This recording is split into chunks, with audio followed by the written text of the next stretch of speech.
She failed every single drill for 14 days straight. Missed shots a recruit could make. Froze in doorways. Fumbled reload so badly the instructor stopped timing her. When a flashbang went off on the obstacle course, she didn't flinch. She just stopped. Completely. Like someone had cut her power. The whole training yard watched. Whispers turned into nicknames. The paperwork for her dismissal was already drafted. But on the last day, a black SUV rolled through the gate. A Navy SEAL commander stepped out. He didn't review her file. Didn't ask a single question. He walked to the edge of the range, looked at her, and said 3 words. What happened next broke every course record on the board. If you're new here, subscribe and follow this story all the way to the end. You won't want to miss what's coming. Hit like and drop a comment telling me what city or country you're watching from. I want to see how far this story travels. The transport van's shocks were shot. Every crack in the desert highway translated directly into Mara Voss's spine, and she sat with her back against the rear door, knees drawn up, watching the other passengers with the particular brand of attention that looked like nothing at all. 7 soldiers in transit, 4 men, 2 women, 1 sergeant, who'd fallen asleep before they cleared the base perimeter. The man across from her, big, blonde, a jaw that looked engineered for a recruiting poster, had introduced himself to everyone except her. Lieutenant Callum Rourke, ROTC background, the kind of easy confidence that came from never having been truly wrong about anything important enough to matter. He was talking now, keeping his voice at a conversational volume that still somehow filled the van. Advanced combat instruction at Hartwell, he said, is about filtering. That's all it is. The Army's way of figuring out who actually belongs in high-level assignment tracks and who got here on paperwork. The woman beside him, a compact redhead named Specialist Dana Fitch, nodded like he was saying something she hadn't already heard from every lieutenant she'd ever worked under. Makes sense. Most people wash out in the first week, Rourke continued. It's not cruel. It's efficient. No point wasting resources on someone who can't perform under sustained pressure. Mara looked out the window. The Mojave stretched in every direction, flat and merciless, interrupted by the occasional Joshua tree that had somehow decided to keep living despite the circumstances. She understood the feeling. Hartwell Advanced Combat Training Facility came into view as a cluster of low-tan buildings behind chain-link fencing, flags barely moving in the dead air. The kind of place that had been designed for function and had never once been apologized for. The van rolled to a stop outside the admin building and the doors swung open, exhaling the stale, recycled air into actual heat. Mara stepped down carefully. Her left knee absorbed the impact with a dull protest she'd learned to keep off her face. The admin desk was run by a sergeant whose expression suggested she'd been disappointed by everyone who'd ever walked through that door and had stopped being surprised by it years ago. She slid a keycard across the counter without looking up. Harper. Room 118, bottom floor, east wing. Briefing at EO 600, don't be late. A pause. First name basis with the instructors means you've already screwed up. Try not to get there. Mara. Staff Sergeant. Mara Voss. Though she noticed the nameplate on the card read her attached cover designation for this posting, took the key and went to find her bunk. The barracks smelled like industrial cleaner and accumulated boot leather, the particular institutional scent of places where people slept badly for months and called it temporary. She took the bunk farthest from the door, back corner, clear line to the entrance. The position was automatic, the same instinct that had kept her alive in places she wasn't authorized to name. She sat on the mattress and stared at the wall for a while. Not thinking, exactly. More like waiting for her body to remember where it was. The rifle range at Hartwell opened at 0530, but the instructors didn't arrive until 0600, which meant the early risers had 45 minutes of unsupervised range time. Mara was there at 0535, the desert still purple with pre-dawn, the air carrying a chill that would be completely gone by 0800. She ran drills. Not the complicated ones, just basic manipulations, the foundational stuff her hands knew better than her own name. Tap, rack, reassess. Magazine changes from retention, reload under time, transition to secondary. The movements were fluid when no one was watching, precise in the way that only came from doing something thousands of times until the body stopped consulting the brain about it. She heard someone behind her around 0550. Didn't turn. Range is technically closed until 0600, said a voice that belonged to someone who had worn authority long enough that it had stopped feeling like a costume. Door was unlocked. She ran another magazine change without breaking rhythm. I'll clear out before the group session. A pause that was more assessment than silence. Take your time. She didn't turn to look at whoever it was, but she heard the footsteps move away, unhurried, and she filed the interaction away in the same internal system where she kept everything else. The 0600 briefing assembled 32 trainees in a classroom that had been designed for 25, which meant people were sitting on desks and leaning against walls. Mara found a position near the back corner, wall at her shoulder, good angle on the door, able to see the whole room, and watched everyone settle. Rourke had already positioned himself near the front, the kind of proximity to power that telegraphed intention. He had 3 people orbiting him with the natural ease of people who recognized a future authority figure and were getting in early. A lanky blonde specialist named Pitts, who laughed slightly too fast. A solid, broad-shouldered corporal named Garza, who moved like he was permanently preparing to demonstrate his fitness. And Specialist Lynx, whose face was pleasant and whose eyes were sharp, and whose particular skill seemed to be saying cutting things in tones that made them sound like observations. Large class this cycle, Rourke was saying to them. A lot of people who shouldn't be here. Happens when the selection process gets politicized. His eyes moved across the room with the deliberate casualness of someone who wanted people to know they were being evaluated. They landed on Mara briefly, moved on. We'll see who's left standing after the first week. The instructor entered at exactly 0600. Master Sergeant Donald Vreeland, 50s, built like someone who'd been compact and dangerous his whole life and hadn't seen any reason to change. He introduced himself, explained the program structure, and outlined the consequences of failure with the same tone you'd use to describe weather patterns. Factual. Inevitable. Not personal. This program does not adjust to you, he said, looking at no specific person and every person simultaneously. You adjust to it. Those of you who can't make that adjustment will be identified quickly and processed accordingly. There's no shame in it. Not everyone belongs in every role. The system is designed to figure that out before someone gets killed. He paused. Questions? Rourke raised his hand with the easy confidence of someone who had never been told to put it down. What percentage of trainees typically complete the program, Master Sergeant? About 60%. Lynn's expression didn't change. The ones who don't complete it usually know who they are by the end of the first week, sometimes sooner. The rifle qualification range stretched under an open sky that was already pressing down like something heavy, the heat visible in the shimmer off the concrete pad. Silhouettes at 200 meters, standard configuration, the kind of thing that should require no thought from anyone with actual field experience, just the mechanics of breath and trigger and patience. Mara's first shot went 8 inches left of center. She felt it the moment the round left the barrel. The pull was wrong. Not the weapon. Her grip had shifted at the last moment, fingers tightening differently than they should, a neuromuscular hesitation that translated into deviation. She corrected and fired again, closer, but still not where a decade of experience said it should be. The reload was worse. Her right hand reached for the magazine with muscle memory, and then some piece of the system stuttered, a fraction of a second of hesitation that shouldn't exist, like a processor hitting a bad sector. And the magazine came out crooked, had to be reseated, ate up 3 seconds she shouldn't have lost. When time was called, her target looked like someone's first day. Instructor Vreeland looked at it for a long moment. Not with contempt, exactly. Something more clinical. Voss, he said, using her cover name from the roster. That's significantly below standard. We'll need to see substantial improvement. Understood, Master Sergeant. Behind her, Rourke's voice carried easily across the concrete. Some people's qualification records don't survive contact with actual conditions. A chuckle from Garza's direction. Lynx's voice, precise and pleasant. Could be equipment, could be the shooter. Hard to say. Mara walked off the line, checked her weapon, and said nothing. What she felt was harder to describe than anger. It was more like frustration with a system that had been installed inside her own body, a set of governor switches. She couldn't access from her current clearance level responses that her conditioning suppressed whether she wanted them suppressed or not.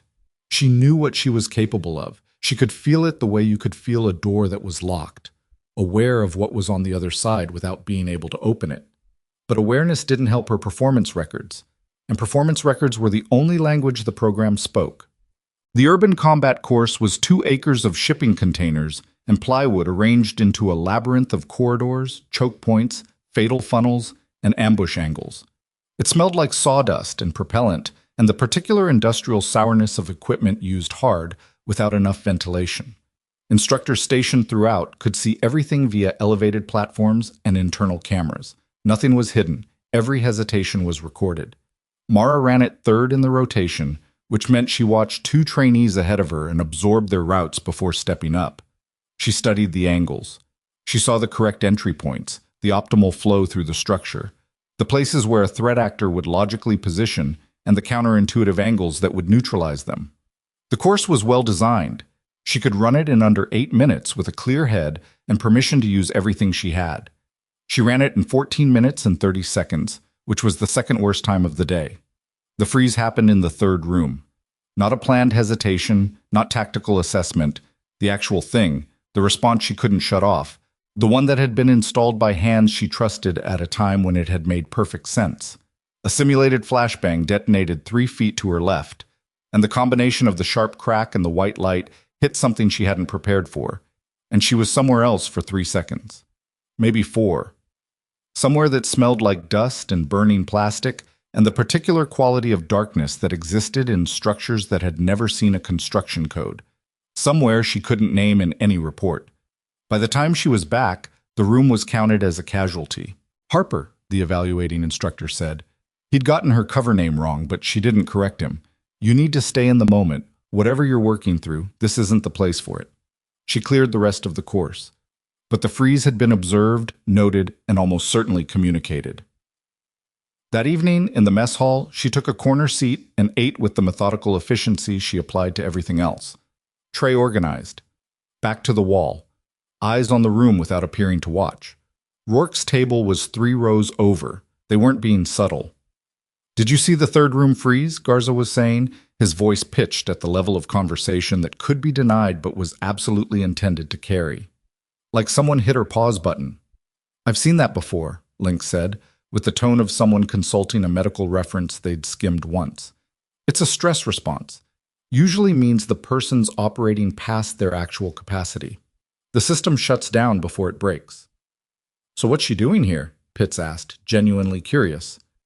"Good question." Rourke glanced toward Mara's table without making it look like a glance, the kind of skilled social misdirection that only worked if the person being observed wasn't paying attention. She was paying attention. She always was. "Some people get slotted into programs because the paperwork looks right. Doesn't mean they belong." Mara finished her meal. She stacked her tray, returned it to the rack, and walked out without looking at any of them. But she heard Lynx's voice as she pushed through the door, pleasant and precise. "She walks like she's been somewhere interesting. Doesn't match the performance, though, does it?" No, it didn't. And that was the part she couldn't explain to anyone, including herself, without clearances that weren't available in this context. The man observing from the equipment shed hadn't introduced himself to anyone. He'd arrived during the 3rd day's afternoon session, signing in at the admin desk with credentials that caused the on-duty sergeant to straighten slightly and process the paperwork faster than usual, and he'd been watching ever since. Master Chief Elias Corbett was 51 years old, and he had spent 30 years being paid to notice things other people missed. He had a coffee mug he never seemed to finish, and a clipboard he never seemed to write on, and he watched Mara Voss the way a structural engineer watches a bridge, not admiring the architecture, but listening for the sounds that would tell him something important. What he heard was wrong. Not wrong in the sense of deficiency, wrong in the sense of misalignment. Her gear was arranged with a precision that spoke of operational background, the kind of organizational system you only developed after extended time in environments where reaching for the wrong thing at the wrong moment had consequences you couldn't walk back. During breaks, when she thought no one was watching, her hands ran through weapons manipulations with a fluidity that directly contradicted every fumbled reload on the official range. Her eating habits were operational, efficient, systematic, eyes tracking the room without the head moving. She never sat with her back to an open space. And the freeze on the obstacle course. He'd watched it on the recording 3 times. Everyone else watched it and saw a soldier cracking under pressure. Corbett watched it and saw something else. The freeze was too specific. It wasn't generalized anxiety or stress response. It was a trigger, something particular that had caught on a specific neural pathway and pulled her out of the present moment with surgical precision. That kind of specificity meant training. It meant programming. It meant she had been somewhere and had things done to her nervous system that were beyond standard conditioning. He pulled her file on the fourth evening. Or rather, he pulled what there was of her file, which was a carefully maintained record of a perfectly unremarkable career that explained exactly nothing about how someone with her observed behavioral profile had apparently spent the last decade in signal support roles in stateside postings. Corbett had seen enough blank spaces in files to recognize when the blank space was the answer. He made a phone call. The team exercise in Week 2 was designed to surface leadership dynamics, communication under load, and the specific pressure of group failure, because the program had found over years that individual failure was survivable, but collective failure, shared failure, the kind that distributed across a squad like heat, that was what revealed who people actually were. Mara was assigned to Rourke's squad. She watched him receive the roster and do a very creditable job of not letting his reaction show, which she respected even if she didn't particularly like him. He had enough political intelligence to understand that explicit hostility toward a teammate created paper trails. His game was subtler, performance-based dismissal, the kind where every comment was technically a critique of results. "We'll use a modified stack formation," he said during the pre-op brief. "Garza on point, Links on the 2, Pitts on 3. Voss, I want you in the rear, covering the 6. A beat, measured. It's the most important position for someone who needs extra time to process her surroundings." Garza kept a straight face. Links tilted her head slightly, the pleasant expression not shifting. Pitts found something interesting to look at on the wall. "Understood," Mara said. The scenario was a multi-building clearance, 4 structures arranged in a compound layout, hostage extracted from the final building, time limit 30 minutes, role players positioned throughout. The evaluation team would score on speed, accuracy, and casualty prevention. From the moment they breached the first door, everything went wrong in the particular way that things went wrong when the person running the show was making decisions based on appearance rather than assessment. Rourke moved them through the first building too fast. Mara could see the angles from the rear. The doorway to the left that hadn't been checked. The elevated position above the stairwell that had been cleared verbally but not physically verified. She could see the threat actor repositioning behind the partial wall, taking a shooting line on Pitts, and she was already out of position to prevent it because Rourke had put her at the back. The buzzer sounded. Pitts called out, "Down." "Keep moving." Rourke's voice was clipped. "We don't stop for casualties in a timed environment." They pushed to the second building. Mara's hesitation at the threshold cost them 3 seconds and a second casualty. Not because she was slow, exactly, but because the conditioning that kept her operational ceiling locked down was also creating micro-delays in decision chains that shouldn't have delays. She knew what she was supposed to do. Her body was waiting for a permission signal that wasn't coming. "Voss." Rourke's voice, sharp and low, between structures. "I need you to focus." "I'm focused." "You're not." He looked at her with the particular frustration of someone who had decided the verdict before he'd heard the evidence. "I've watched you for a week and a half. You're present and you're absent at the same time, and I cannot carry that weight in a scored exercise." He turned away before she could respond. "Garza, take the lead on Building 3. Let's see if we can salvage something." They couldn't. The final score was near the bottom of the cohort. Rourke's debrief afterward, delivered to the group in the staging area, was technically about the squad's collective performance, but was structured in a way that distributed accountability very unevenly. "When one element of a team is consistently the point of failure," he said, "the team adjusts around it. We didn't do that efficiently enough today. That's on me as team leader, and I own it." He paused. "But we also have to be honest about where the consistent gaps are appearing."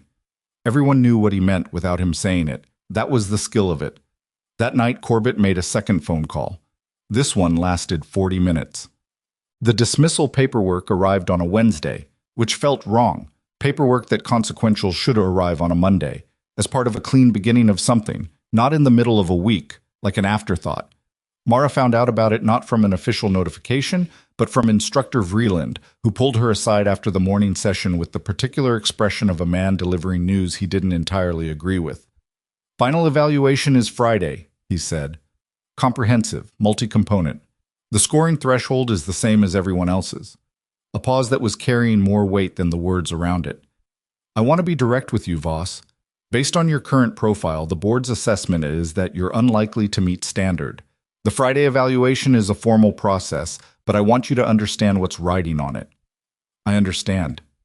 Do you have anything you want to say? About your performance? About anything that might be affecting it?" She considered him for a moment. He was asking an honest question and deserved something approximating an honest answer.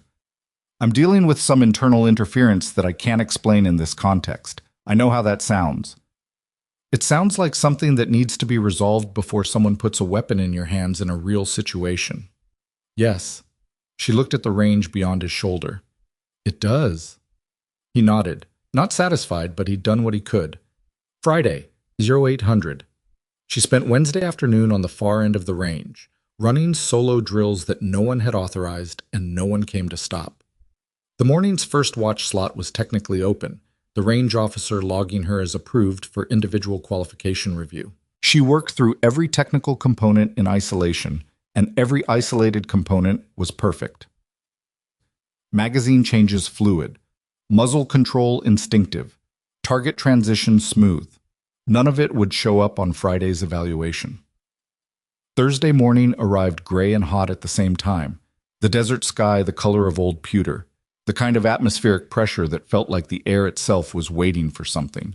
Mara was in the staging area running gear checks when the gate guard's radio crackled with something that made 3 instructors simultaneously stop what they were doing and look toward the main entrance. The vehicle came through the gate at a measured pace. Black, government plates, tinted glass, the kind of vehicle that didn't need to announce what it was because everyone already knew. It parked in the slot outside the admin building that was technically reserved for base command and that base command apparently hadn't disputed. The driver's door opened first, then the rear. The man who stepped out of the rear door didn't rush. He looked around the training yard with the systematic sweep of someone cataloging a new environment on arrival, which was so exactly what Mara did in every new space she entered that it took her a moment to register she was watching someone else do it. Commander Trace Weller was built like someone who had once been physically imposing and had refined it over 30 years into something more efficient. Tall, lean, with a face that had been in weather and wind long enough to stop being bothered by it. His uniform was correct in every particular and wore no decorations beyond the essential. He walked across the training yard toward Master Chief Corbett, who had materialized from somewhere near the equipment sheds, with the timing of someone who'd been expecting exactly this. They spoke quietly. Mara watched from 20 meters away, making no visible effort to watch, while Rourke's voice behind her said something about the SUV that she filtered out entirely. She couldn't hear the conversation, but she watched Corbett's posture change fractionally. Not submission, something more like the adjustment of someone who'd been asking a question for 3 days and had just received the answer. He nodded twice. Then he glanced across the yard, and for one flat second his eyes found hers. She looked away. Weller was turning now, and his gaze moved across the training yard with the same systematic efficiency, and when it reached her, it stopped.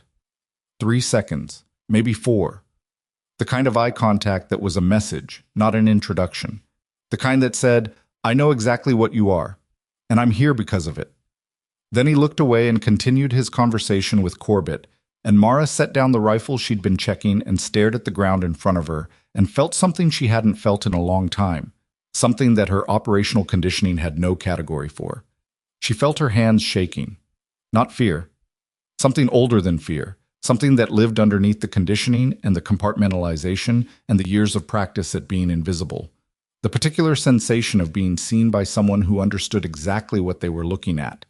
Rourke was still talking behind her. Obviously some kind of administrative visit.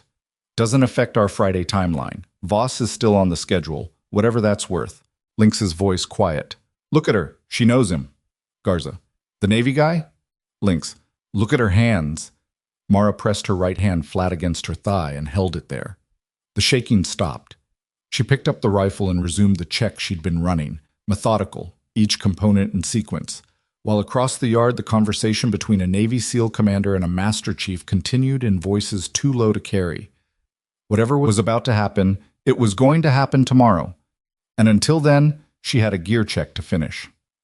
The conversation in the admin building lasted 40 minutes. Mara wasn't in the room, but she learned what she could from the observable data. Corbett emerging with the expression of someone who had just had a working hypothesis confirmed. Vreeland being pulled in 15 minutes later. The two instructors visible through the window in what appeared to be a heated discussion, while Weller sat to one side with the patience of someone who had made his point and was waiting for the conclusion to be reached independently. At 16:30, Vreeland found her in the barracks, where she was cleaning her kit in the precise sequence she always cleaned it. "Tomorrow's evaluation is still on," he said. 0800, full scenario, same parameters. He stopped. Started again, like he was choosing words from a limited supply. "If you have anything you need to do tonight to prepare, I'd suggest you do it." "I will." He started to leave. Stopped. "Corbett says you were on the range this morning at Yo535. The door was unlocked. He looked at her for a long moment with an expression she couldn't categorize. Something between frustration and reassessment, like a man who had been looking at a set of data for 2 weeks and had just been handed one additional data point that changed what the graph meant. "Row 800, he said, and left. That night in the barracks, the room settled into the particular quiet of 30 people trying to sleep in a space with bad acoustics and insufficient darkness. Mara lay on her bunk and stared at the ceiling and ran through the conditioning protocols she knew, trying to identify which one was constraining her and what the override pathway was. A process she'd attempted 100 times and always failed, because the conditioning wasn't something she could access from the outside. It had been installed at a level below conscious access for exactly that reason. She heard Garza's voice, quiet, from 3 bunks over. He thought she was asleep, or he didn't care. "I almost feel bad," he said, addressed to Lynx, who was in the adjacent bunk. "She's obviously been through some stuff. Whatever the freeze is about, it's real." "Doesn't matter if it's real," Lynx said. "Real doesn't keep your team alive." "No, but she's not—" He paused. "She doesn't seem incompetent. She seems like she's working against something. What she seems doesn't matter either. What she does on the course is all that's scoreable." Silence. Then Garza again. "The Navy guy. You think that's going to change anything?" Lynx didn't answer, which was, Mara had come to understand, itself a kind of answer. She closed her eyes. The ceiling of the barracks was exactly the same in the dark as it was in the light, just harder to confirm. She'd been in smaller spaces than this, darker ones where the walls were closer and the air was worse, and the sound of other people breathing meant you were still in a recoverable situation. She had been through worse than a dismissal. But the dismissal was still coming, unless Friday went differently than every other day for the past 2 weeks. And the only person who could change what happened on Friday was a Navy SEAL commander who was sleeping somewhere on this base tonight, carrying in his head 3 words that could unlock everything she was. Or not say them. In which case the paperwork was already filled out, the van back to reassignment was already scheduled, and whatever she had been was already past tense. She breathed out slowly. 0800, Vreeland had said. 14 hours. She closed her eyes and waited for morning. She breathed out slowly. 100, Vreeland had said. 14 hours. She closed her eyes and waited for morning. Morning arrived the way mornings arrived in the desert. Not gradually, but all at once, as if the sun had been waiting just below the horizon and finally lost patience. The barracks lights came on at 05:15, and the room went from 40 sleeping people to 40 people pretending they hadn't been awake for the last hour. The particular institutional theater of a place where admitting insomnia was the same as admitting weakness. Mara was already dressed. She had been awake since Yo 3:30, lying still in the dark with her eyes open, running scenarios. Not combat scenarios. She'd run those 10,000 times and they lived in her body now, not her head. She was running administrative scenarios. Probability trees. What Weller's presence meant. What Corbett's expression had meant when he looked across the yard. What the 40-minute conversation had produced, and whether any of it would change the fundamental math of Friday's evaluation. The math was still bad. 2 weeks of documented underperformance couldn't be erased by a single good run, even if she was capable of a single good run. which depended entirely on variables she didn't control. She ate breakfast early, alone, finished before most of the cohort had reached the mess hall. The food was adequate, and she didn't taste any of it. At 0700, she went to the staging area to draw her weapon and equipment for the evaluation. Instructor Vreeland was already there, clipboard in hand, running down a checklist with the methodical focus of a man who used procedure as a form of discipline. He looked up when she came through the door, looked at her for one beat longer than the checking off a name look, and then returned to his clipboard. Equipment table is set up, standard load, same as the team exercise configuration. Understood. She was checking her kit when Rourke came in behind her, followed by Garza, Lynx, and Pitts in the cluster they'd maintained since day one. Rourke glanced at her and away with the precision of someone who had decided exactly how much acknowledgement to extend. Enough to not be reported, not enough to suggest any revision of his assessment. Full squad evaluation, he said to Garza, not quietly. Same structure as Wednesday's scenario. Hopefully we can execute without the complications from last time. Garza didn't respond. He was looking at something past Rourke's shoulder. At Mara, specifically, or not at her exactly, but at the way she was loading her magazines with a speed and consistency that didn't match the fumbled reloads he'd watched on the range for 2 weeks. He watched for a moment, something working across his face, and then he looked away when she glanced up. The staging area filled over the next 20 minutes. 32 trainees, full kit, the low-grade tension of a final evaluation running underneath every conversation. The instructors were conducting pre-evaluation briefings in clusters. Corbett was visible near the rear wall, standing with his coffee mug and his clipboard and his expression of permanent calibration. Commander Weller was not visible. Mara checked her equipment a second time, then a third. Not because it needed checking, it was correct the first time, but because her hands needed something to do, while her mind processed the fact that the person she'd thought might change the trajectory of the next 4 hours was apparently not present, which meant the evaluation would run the standard way, which meant she would perform the way she'd been performing, which meant the paperwork was accurate. She breathed through it, the way she'd been trained to breathe through things, not suppressing the response, just moving it to a location where it didn't interfere with function. You couldn't kill the signal, but you could route it somewhere harmless. At 0755, Master Sergeant Vreeland called the cohort to attention and delivered the evaluation parameters with his standard economy of words. Multi-building clearance, compound configuration, 4 structures. Hostage in the 4th building, 30-minute time limit, standard scoring. No deviations from the established format. He looked at his watch. Squads to the start line. We begin at 0800. They moved out into the morning heat, which was already working toward the midday brutality, the air carrying the faint chemical smell of the range mixed with desert dust. The compound was set up in the eastern training area, a permanent structure of painted cinder block and reinforced plywood that had received enough use that the buildings had developed their own worn-in character, scuff marks and paint chips from 1,000 previous runs that created a kind of institutional memory. Mara took her position in the formation. Rourke at the front, naturally. Garza on the 2. Lynx on the 3. Pitts and Mara at the rear, which was where Rourke put the people he'd already mentally excused from contributing. She looked at the compound, saw the geometry of it, the way she always saw geometry. Entry points and angles and the relationships between structures that determined how threats would position and flow and be neutralized. It was all there, available and clear, like a map overlaid on the physical reality. The knowledge existed. The access to act on it was the problem. Vreeland's voice from the evaluation platform. Squad 4, you are clear to begin. Rourke raised his fist, moved them forward. The first breach went the way the team exercise had gone, because the structural problem was the same. Rourke was making decisions based on what looked tactically sound without accounting for what Mara could see from her position.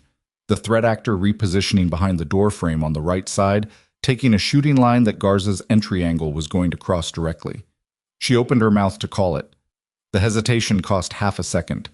The conditioning didn't prevent her from speaking, but it put something between the thought and the action, a fraction of delay that translated, in a room clearance context, into outcomes. Garza came through the door, crossed the fatal funnel, and the instructor calling the threat actor gave the assessment. Red. Down. Damn it! Garza's voice, controlled but tight. Rourke kept moving. No acknowledgement, no adjustment. Second building, keep the pace. Lynx passed Mara in the corridor without making eye contact.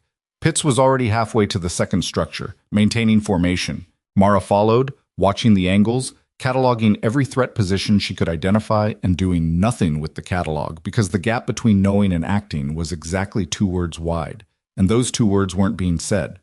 The second building went worse. Not catastrophically. Rourke was not without skill, and Garza and Lynx were competent people working with limited information. But the accumulation of small errors had a compounding quality, each one creating the conditions for the next. By the time they cleared the second building, they were 4 minutes behind the pace required to finish under time. From the evaluation platform, Corbett was watching with the stillness of someone who'd decided not to intervene. The third building was where the scenario had its inflection point. A room designed as a choke point, narrow entry, dual threat positions, a civilian role player positioned in the kill zone. It was the kind of problem that rewarded reading the geometry ahead of time and penalized reactive decision-making severely. Mara saw the correct solution from the hallway. She could feel it the way you felt the right answer to a math problem before you'd written down the working, a certainty that lived below language. Rourke chose the wrong entry angle. The assessment came back immediately. 2 casualties, including the civilian. The buzzer sounded, instructor notation on the clipboard, score dropping further. This is salvageable. Rourke's voice, tight. 4th building, we get the hostage clean. We can recover some ground. Lynx didn't say anything. Neither did Garza. They both knew the math as well as Mara did. She was still processing the ceiling of what she could do within the current parameters when she heard it. A voice she recognized. Not the words, the quality of it. The particular register that she had last heard in a context she wasn't authorized to discuss, in a building that didn't officially exist, in a country that would have denied her presence if asked. Commander Trace Weller had come around the corner of the staging building and positioned himself at the perimeter fence, just inside the official observation zone. He was standing with his hands behind his back and his eyes on the compound with the precise attention of someone watching something they had a professional interest in. He'd been there the whole time. She just hadn't been able to see him from her position in the formation. He wasn't looking at the overall scenario. He was watching her specifically, tracking her movement through the compound with the focused attention of someone who knew exactly what they were looking for. Rourke was moving the squad toward the 4th building. Pitts brushed past her. "Voss, come on!" She moved, but her attention had split, half on the building in front of her, half on the man at the fence. Doing the calculation she'd been running since Thursday evening, the one with too many unknown variables. Whether he was going to speak, whether the protocol was even active in this operational context, whether the conditioning had been damaged enough by the injury and the months since that the phrase would work at all, or whether she'd get half a response that was worse than no response. The 4th building. Entry point at the south door. Rourke put Garza on point again, Lynx on the 2. He glanced back at Mara with the expression of someone who had stopped expecting anything. Rear, standard position. She fell to the rear, watched Garza breach the door. Watched the stack flow in, watched the immediate response from 2 threat actors positioned on opposite sides of the room in an ambush configuration she had identified from the exterior by reading the shadow patterns through the east-facing window, a configuration that Garza was now walking directly into. The instructors called both hits, Garza and Lynx simultaneously. Down, down. Rourke took a hit a second later trying to clear the right side with no support. 3 of the 5 squad members were down. The evaluation was a failure. The buzzer would sound in approximately 40 seconds, and it would be official, documented, final. Mara had her rifle up and was moving before the reasoning finished forming, covering the 2 remaining threat positions with Pitts on her left, pushing forward because motion was the only thing she had left to offer when everything else was locked. She cleared the right side of the room on instinct, checked the angles, identified the 3rd threat actor she'd expected from the exterior read, engaged before it could register on the instructor's count. But without the full operational response available to her, it was the kind of good that wasn't quite enough. Controlled, professional, significantly above her documented performance level, and still short of what was needed to reverse a scenario that had already been scored. The buzzer sounded. Vreeland's voice from the platform. Exercise complete. Squad 4. Stand by for assessment. In the sudden silence after the buzzer, standing in a plywood building in the Nevada desert with 3 of her squad mates marked as casualties, and the evaluation score already finalized in someone's clipboard, Mara heard Commander Weller's voice from the perimeter fence. Not raised, not urgent. The same measured register it had always carried, in places much louder and much darker than this training compound. Voss. A pause, deliberate. The precise weight of what was coming loaded into the two syllables of her name. Nightfall. Execute. The effect was not gradual. It was not a gradual unlocking, not a slow easing of the restrictions that had been governing her responses for 2 weeks. It was a threshold. The difference between a circuit being open and a circuit being closed. The difference between a signal being suppressed and a signal being transmitted. Her entire nervous system reorganized in approximately 1 second. Not dramatically. There was no visible transformation, no sudden change in her posture or expression that would have telegraphed to a casual observer what had just happened internally. But her perception sharpened into something that operated at a different resolution than it had a moment before, and the knowledge of exactly what to do, which had been available in theory for 2 weeks and inaccessible in practice, was now simply available. She was aware, with a precision that bordered on uncomfortable, of every angle in the room, every position her squad mates occupied, every threat actor who had been called as an eliminator, the residual geometry of the engagement that had just been scored. She was aware of exactly how she would have run this building if she'd been authorized to run it the way she knew how. She was also aware that the evaluation had ended. The buzzer had sounded. Whatever she could do now existed outside the scored parameters of the exercise. Rourke was pulling off his helmet. His expression was the particular combination of frustration and resignation of someone who had practiced managing visible emotions and was currently at the limit of that practice. He looked at Mara, the full look, not the strategic glance away, and said nothing for a moment. Then, "That last movement you made, the right side clear." "Yes." "That wasn't what you've been doing." It wasn't a question. She answered it anyway. "No." He looked at her for another beat. Something was working across his face that she hadn't seen there before. Something more complicated than the easy confidence that had defined him for 2 weeks. He looked like a man who was in the process of revising a conclusion and didn't entirely want to. He didn't say anything else. He walked to the exit and out, and Garza and Lynx and Pitts followed, and Mara stood in the building alone for a moment with the evaluation concluded and the conditioning active and no particular context to apply it to. She heard Corbett's boots on the plywood floor before she saw him come through the door. He looked at her with the expression she now recognized as his working face, the one that meant he was processing data, not performing. "That was the last 30 seconds, he said. "Yes." "Before the buzzer?" "Yes." He looked at the room, at the angles, the threat positions, the residual arrangement of the scenario, then back at her. "How long has it been since anyone said those words to you?" She thought about it. 11 months. He made a sound that wasn't quite a word. Then, "Commander Weller wants to debrief. Admin building, conference room 2.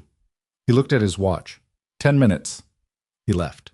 She stood for another moment in the empty plywood room, breathing through the adjustments that were happening throughout her system.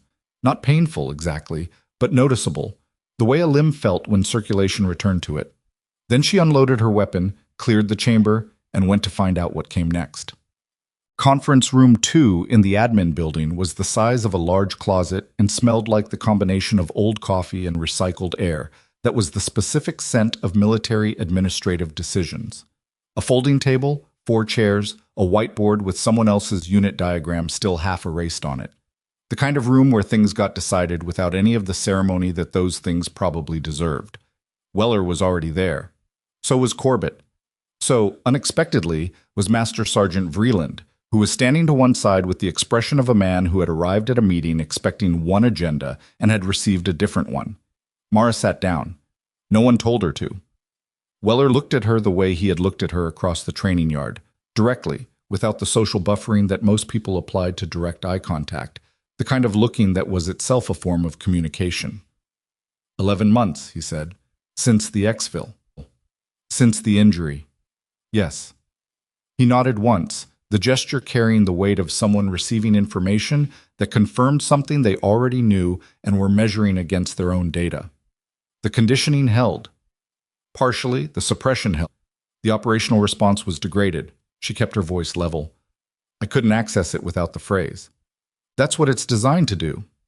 I understand what it's designed to do. I'm explaining what the practical effect was. Something shifted in his expression. Not softening, exactly, but a recalibration. You understand why the suppression protocol exists. Operators in civilian contexts presenting at full operational capacity without authorization creates liability and risk exposure. She recited it without inflection.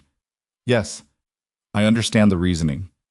But I spent 2 weeks being documented as unfit for duty because the safety measure designed to protect a program that doesn't officially exist was affecting my scored performance in a program that does. She paused. I'm not arguing with the protocol. I'm describing the outcome. The room was quiet for a moment. Vreeland was looking at a point on the wall that contained, as far as Mara could tell, nothing of particular interest. Corbett was watching Weller. Weller said, "The board's dismissal recommendation is being withdrawn." Mara processed this. On what basis? On the basis that the performance record doesn't reflect actual capability, and the reason it doesn't reflect actual capability is a classified operational protocol that the evaluation board had no knowledge of. He looked at Corbett. Master Chief Corbett flagged the discrepancy. He recognized the behavioral profile.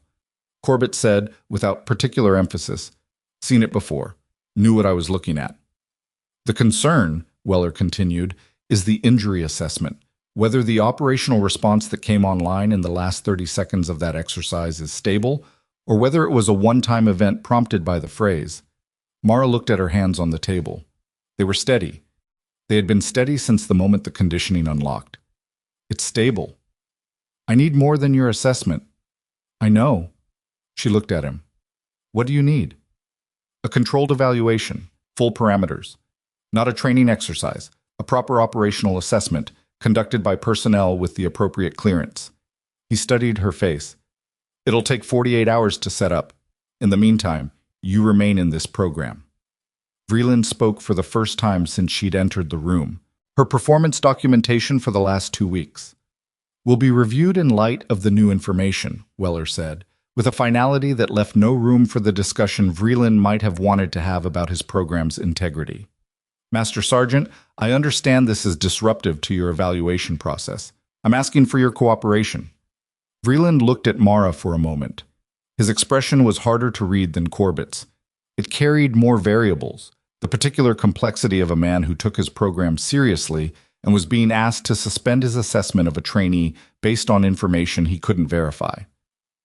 She stays in full participation, no special treatment, no modified assessment. If the operational evaluation clears her, we reassess her program standing from the beginning. Agreed, Mara said, before Weller could. Vreeland looked at her. Something moved through his expression, not exactly respect, but the thing that came before respect.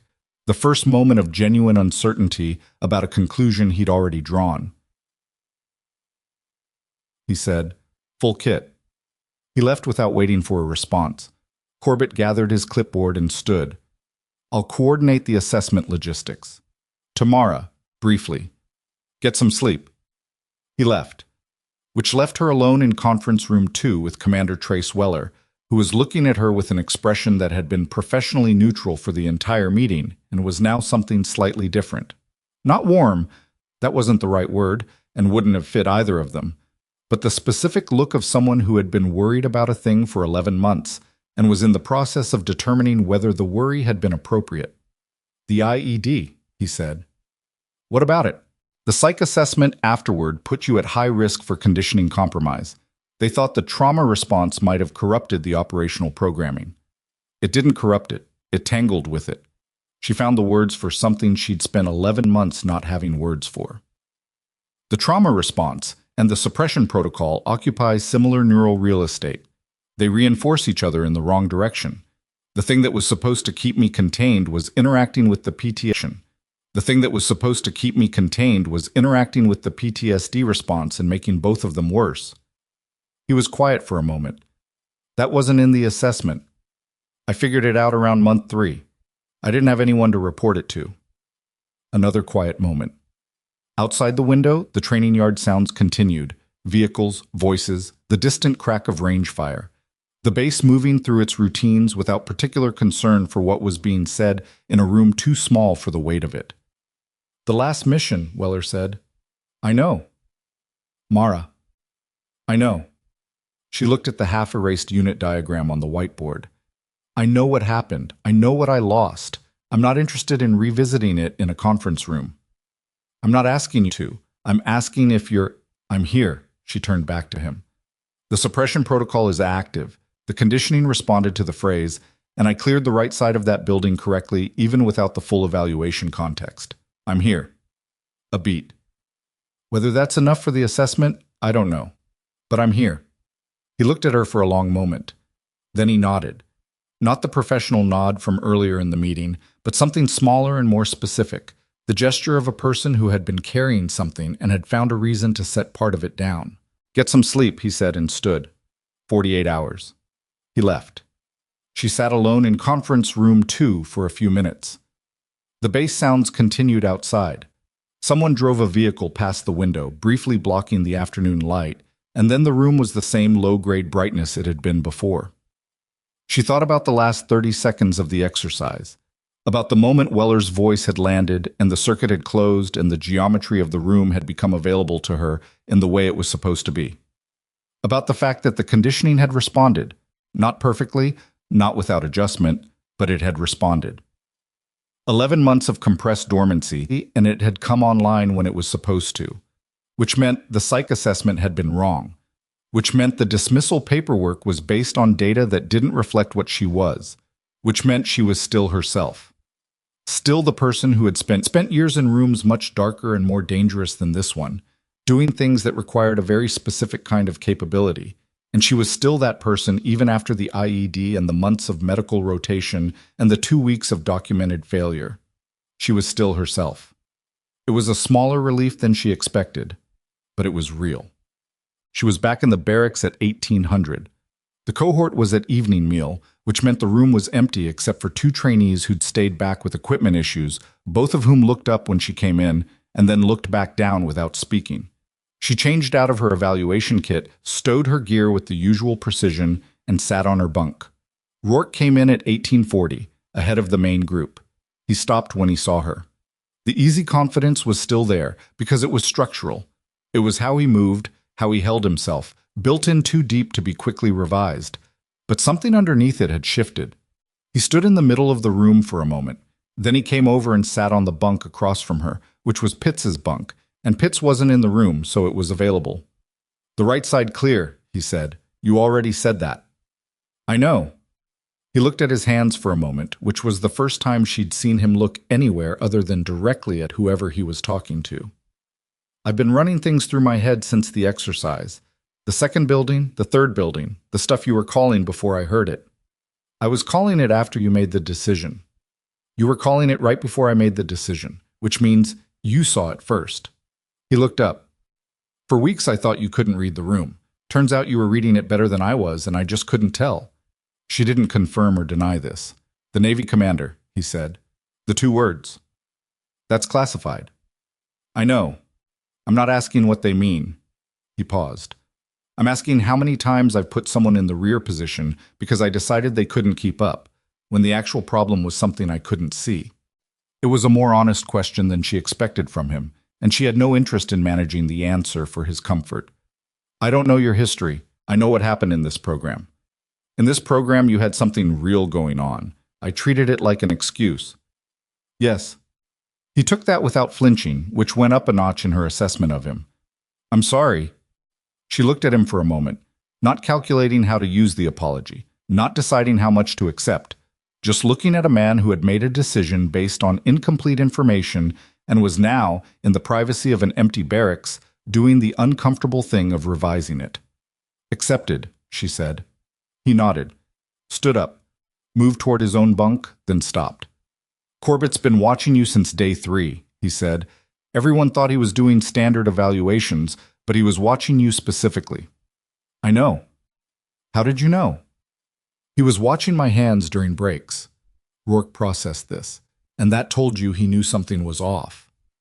That told me he was looking for something particular. People who are evaluating general performance watch the whole person, He was watching specifics. She looked at him. He knew before he made the call. He just needed confirmation. Rourke stood there for another moment, and she could see him revising something else. Not just his assessment of her, but maybe something more structural, some assumption about how expertise looked from the outside. "Tomorrow's session," he said. "I'll be there." He went to his bunk. The rest of the cohort started filtering in over the next 20 minutes.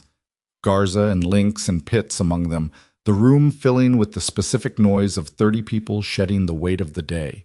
Garza caught her eye across the room. He didn't say anything.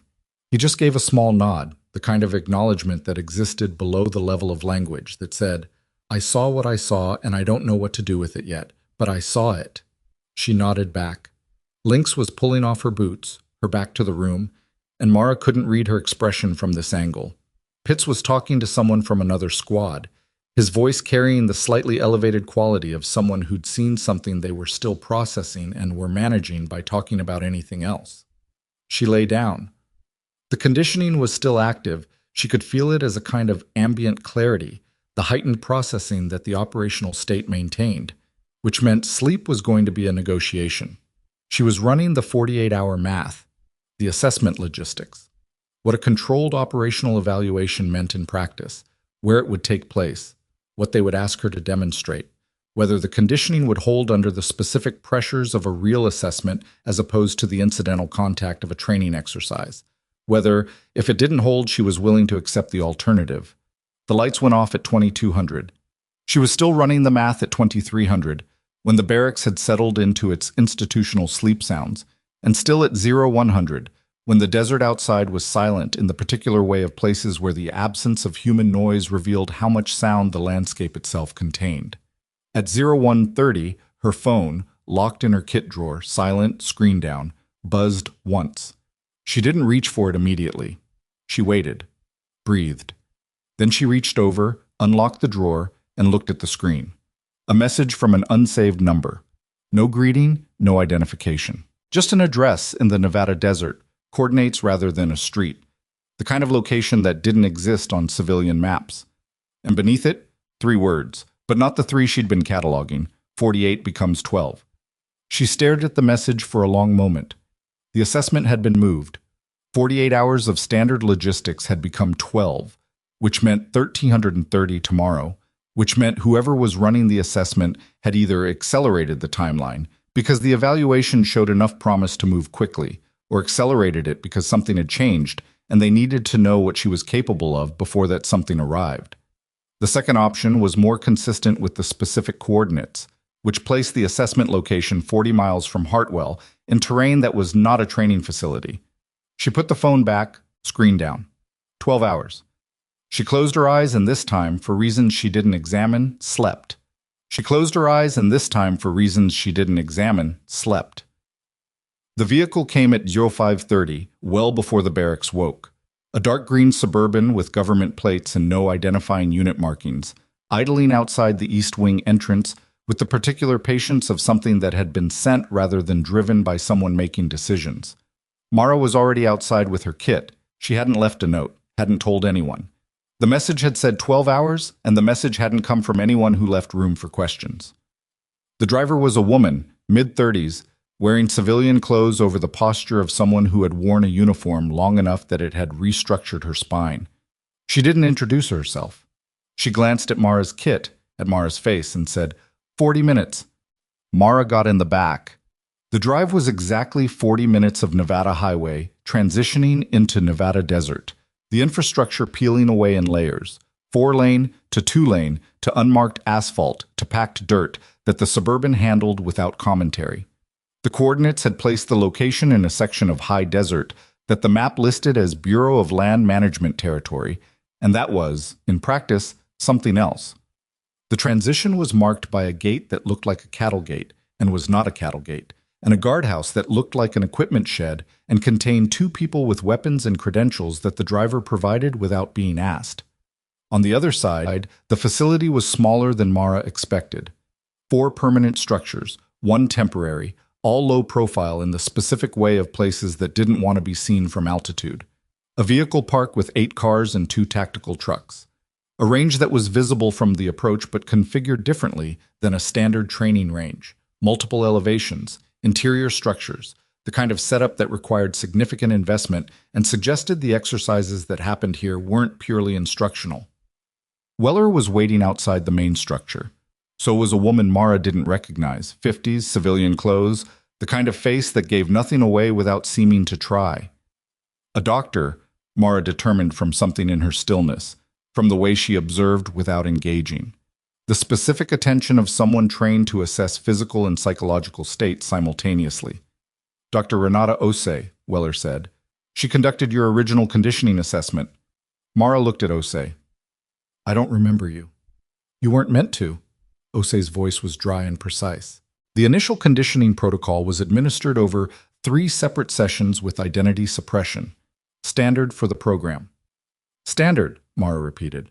Effective, Osei said, which is why we're here. They went inside. The briefing room was functional, not the cramped conference room at Hartwell, but not large either. A table with 4 seats, a display screen on the far wall showing satellite imagery of the terrain outside, and a technical setup that Mara cataloged in the time it took her to cross the threshold. Recording equipment, biometric sensors, the kind of monitoring array that suggested this assessment was being observed by people who weren't in the room. Sit, Weller said. Not a social invitation, an operational parameter. She sat. The accelerated timeline, he said, is because we have a situation developing that is directly relevant to your assessment outcome. He pulled up the satellite imagery on the screen. The image showed a compound, different from the Hartwell training structures. This one real, based on the thermal resolution and the absence of the slight artificiality that digital training models carried. 12 hours ago, we received intelligence indicating that a transit operation we've been tracking for 8 months has accelerated its timeline. The operation moves the day after tomorrow. Mara looked at the compound on the screen. She was already reading the geometry, already cataloging entry points and sight lines and the probable positions of security personnel based on the vehicle placement visible in the image. It was happening automatically, without decision. The conditioning running its standard processes now that it had been authorized. I'm still technically in a training program, she said. Your status will be adjusted pending assessment outcome. He looked at her steadily. I need to know what you're capable of. Today. Not in 2 days, not after a full medical review. Today. Dr. Osei set a tablet on the table in front of Mara. I need 15 minutes before any physical assessment.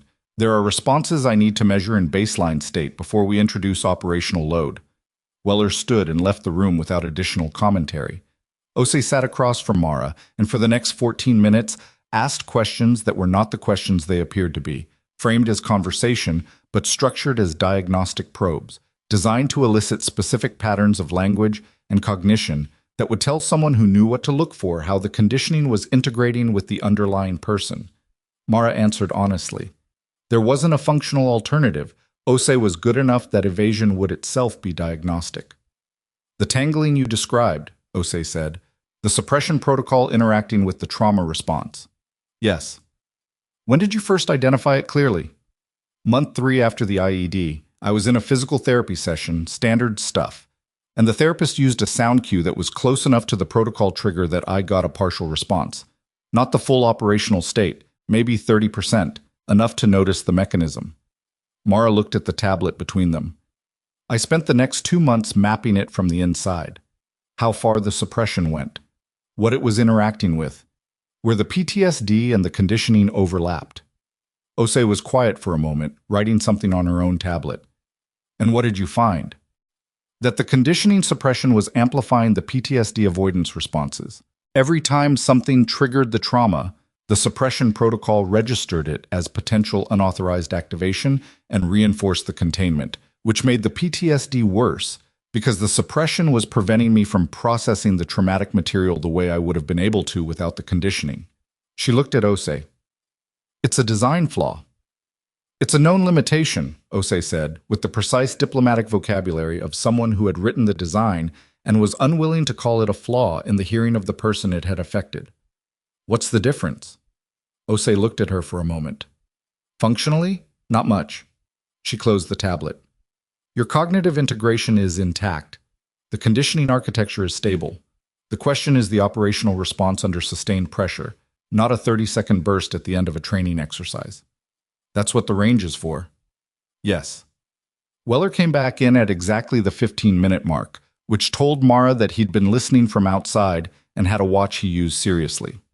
Assessment starts in 10, full kit, range 3. Range 3 was the most complex of the four, the one with multiple elevations and interior structures, the kind of setup that Mara had been reading from the approach. Up close it was more intricate than it had appeared. A 2-story interior section, exterior engagement lanes at varying distances, a structural layout that required reading 3-dimensional geometry rather than the flat plane of a standard range. She geared up from a kit bag that had been prepared to her specifications, which meant someone had done their research, and moved to the starting position while Weller and 2 other people she hadn't been introduced to positioned on the observation platform. Osei stood at the edge of the range with a tablet, baseline readings already taken, ready to collect whatever the next portion generated. "When you're ready," Weller said from the platform. She breathed. Let the conditioning settle into its working state, the way you let a knife come to hand before you used it. Not gripping, just holding. The geometry of the range was already mapped. She knew where the threat actors would be positioned because the structure told her, the same way a building's architecture communicated the logic of its own defense. She moved.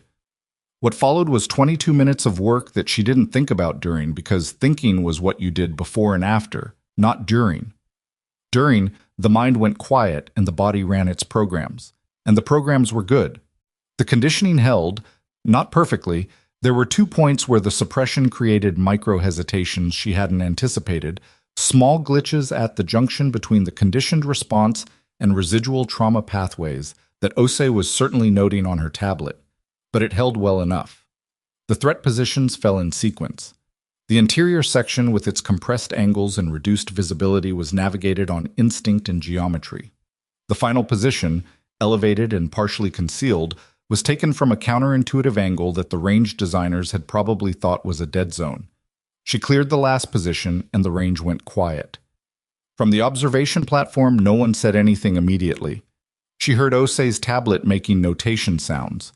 She stood in the silence and let herself breathe and noted that her hands were steady and her heart rate was elevated but controlled. "Time?" she asked. Someone on the platform checked. 18 minutes, 40 seconds. She didn't know what the benchmark was for this range, but from the quality of the silence, she had a working estimate of where she'd landed relative to it. Weller came down from the platform.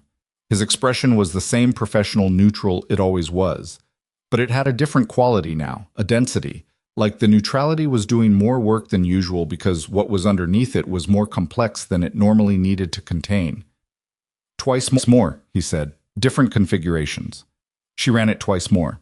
The second run had different threat positions and a time constraint that required her to abandon the methodical clearance sequence and make harder decisions about sequencing and risk. The third run introduced a role player acting as a protected asset. Someone she couldn't engage had to move through her without harm, while the threat positions were designed to force angles that put the asset in the line of fire. The third run was the hardest. The conditioning glitched once, badly, in the close quarters section with the asset, and she lost 4 seconds to a hesitation that felt like falling through a floor she'd expected to be solid. She came back online and finished the run, but the 4 seconds were real and the hesitation had been observed. Afterward, Osei pulled her aside while Weller remained on the platform in conversation with the 2 unnamed observers. "The hesitation in the third run," Osei said. "I know." "Tell me what you experienced." Mara thought about how to describe it accurately. The proximity of the asset to the threat position created a conflict between the conditioning's threat response protocol and the protection priority. They fired simultaneously, and the suppression system interpreted the conflict as potential unauthorized activation. She paused. It damped both responses for approximately 4 seconds before the system resolved the conflict. And resolved it how? Protection priority superseded, which is correct. Osei made a notation. It's a recoverable error pattern. She looked up. The conditioning isn't compromised. The tangling you identified is real, but it's addressable. There's a recalibration protocol. It requires 3 sessions, significant discomfort, and about 2 weeks of degraded performance while the pathways settle. I've been degraded for 11 months. 2 more weeks at a controlled degradation level is different from 11 months of uncontrolled interference. Ose studied her. You'd come out the other side cleaner than you were before the IED. Mara processed this.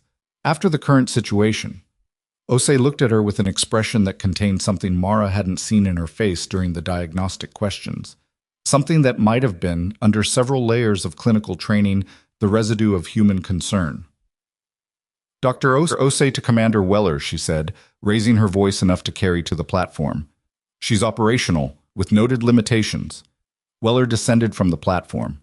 The 2 unnamed observers remained above, but one of them was on a phone now, which told Mara the assessment result was being communicated somewhere in real time. Limitations, Weller said to Ose. The third-run hesitation pattern.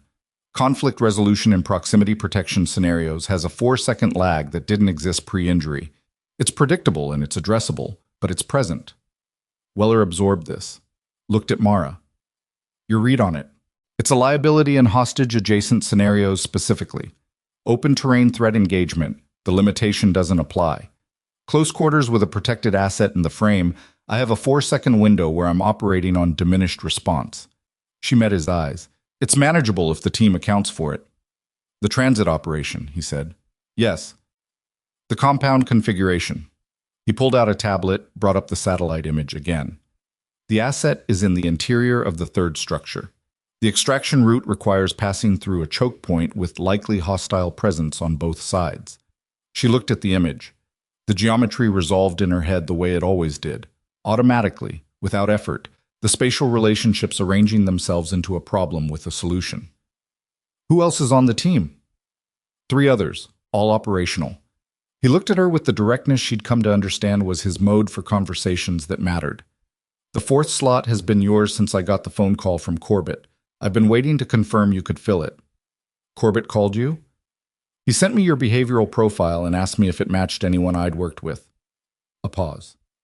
It matched 1 person. She looked at the compound image for a long moment. The third structure. The choke point. The 4-second liability in a scenario that would require her to move a protected asset through a space where hostile presence was probable on entry and certain on exit. When does the team brief? 1900. There's a secure facility 40 minutes from here. That's the same direction as Hartwell. Yes. She looked at him. My program status is being managed. He said it with the finality of someone who had the authority to manage it and had already made the calls. Vreeland has been briefed at the appropriate clearance level. Your participation file will reflect a temporary operational secondment. She thought about Rourke's face in the empty barracks last night. Garza's nod across the room. Vreeland's expression in the conference room when he'd looked at her and said, Euro 600 tomorrow, the first moment of real uncertainty crossing his face. The program, she said. When this is done, I want to finish it. Weller looked at her for a moment. Why? It wasn't a challenge, genuinely a question, and she thought about answering it the way she would have answered Ose's diagnostic questions, precisely, without management. Because I was there for 2 weeks, and I had a 4-second lag and a classified suppression protocol, and I still saw things that Rourke didn't see. I want the documentation. She paused. And I want it to mean something, not a secondment notation, the actual course. He looked at her for a long moment. Then, finish the operation, then we'll discuss it. It wasn't yes, but it wasn't the dismissal she'd been facing 48 hours ago. And it was coming from a man who had just watched her run a classified assessment range 3 times and had driven 40 miles into the desert to be there when she did it. She would take it. The team brief happened at 1900 in a facility that was, from the outside, a light industrial unit on the eastern edge of a small logistics town, the kind of building that existed everywhere and was noticed by no one. Inside, the industrial appearance stopped at the door. The briefing room was equipped with the specific combination of display technology, tactical mapping, and communication infrastructure that existed in places where the work was real. 3 other people were already there when Weller brought her in. She assessed them the way she always assessed new team members, not asking questions, just reading what was available. The first was a man named Drax, which was either a call sign or a name that parents had committed to with full awareness of consequences. Broad through the shoulders, a quiet economy of movement that spoke of long experience in close-quarters environments, a scar along his left jawline that was consistent with fragmentation. He looked at Mara the way people with genuine operational experience looked at new additions to a team, without judgment, but with the particular alertness of someone doing a real assessment. The second was a woman named Tess Foran, whose file, if Mara had access to it, which she didn't, but which she could partially reconstruct from observable data, probably showed a background in intelligence-adjacent operations rather than direct action. She was watching the room the way Mara watched rooms, the exits and angles tracked without seeming to try. She nodded once when Mara sat down. The third person was the surprise. He was younger than the others, late 20s, compact, with the particular focused stillness of someone who was doing a lot of internal processing and choosing not to express any of it outwardly. His left hand rested on the table with a slight positioning that suggested an old injury to the wrist, the kind that had healed functionally but left a preference for certain grip angles. He introduced himself as Cade and said nothing else. Weller ran the brief efficiently. The transit operation, a network that had been moving people and materiel across 3 jurisdictions for 8 months, using a compound as a processing point, a hub between origin and destination. The network had been tracked, the compound identified, the operation confirmed through intelligence gathering that Weller summarized without specifics. The acceleration of the timeline had been triggered by a network communication intercept 48 hours ago. The asset was a source who had been embedded in the network for 6 months and whose cover was 36 hours from irreparable compromise. The extraction required reaching the asset, moving her through a compound with 12 to 15 hostile personnel, and getting clear before the network's security protocols activated, which would happen within 20 minutes of any alarm. The compound layout on the display. Mara looked at it and the geometry resolved immediately, the same automatic process that had been running since the conditioning came back online. 3 structures, not 4. The satellite imagery had been at an angle that created an apparent 4th structure that was in fact a covered vehicle storage area. The asset was in the central building, which was also the most heavily trafficked, which was the design. Valuable assets kept in the middle of activity rather than isolated, because isolation was a signal. The choke point was at the junction between the central building and the north egress route, a corridor 6 meters with perpendicular sightlines from 2 positions that would require simultaneous suppression to pass safely. The 4-second liability lived exactly there. She noted it, said nothing. Weller finished the brief. Questions. Drax. Vehicle access to the north egress. Single track, confirmed passable for the extraction vehicle. Foreign has the route. Foreign. Communication blackout protocol if we lose primary.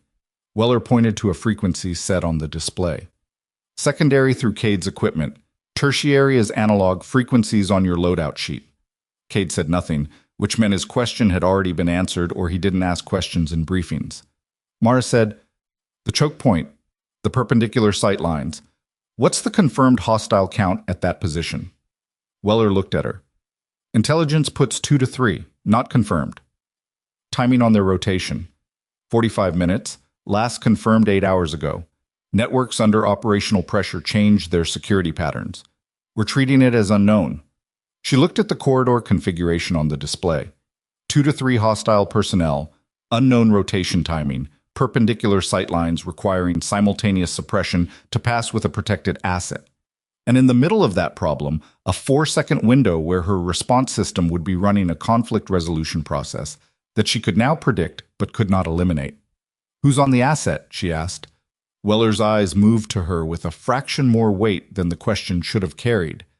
That's TBD based on team configuration during the approach, which meant he hadn't decided yet, or he had decided and wanted to see if she would identify the problem herself.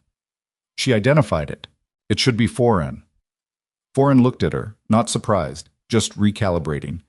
My close quarters performance with a protected asset in the engagement frame has a documented limitation, Mara said, keeping her voice at the same level as the rest of the conversation.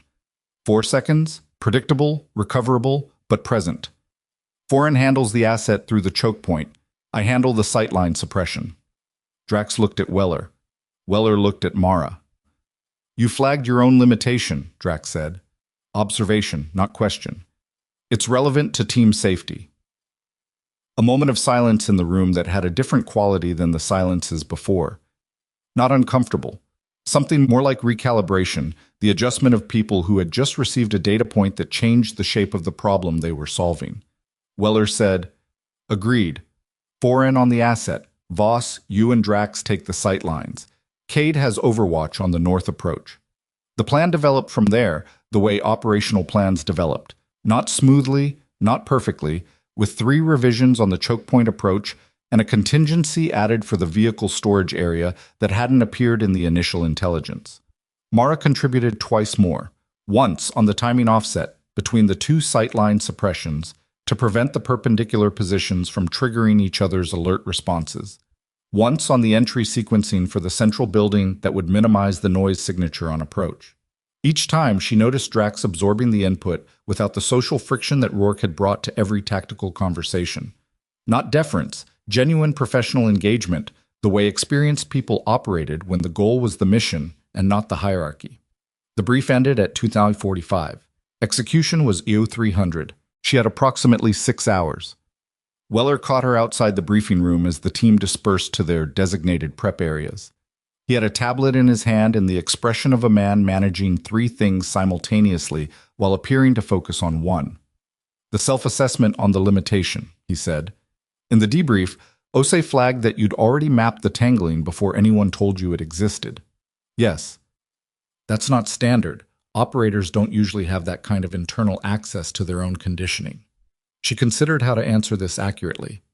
The injury gave me a lot of time in a context where the conditioning was interfering with recovery, and I had nothing to do except figure out why. She paused. It was unpleasant, but I understand my own architecture now in a way I didn't before. Is that useful? Tonight it is. She looked at him. The 4-second limitation. I know when it's going to activate, which means I can build around it if I know in advance where the conflict point will appear in the geometry. She held his eyes.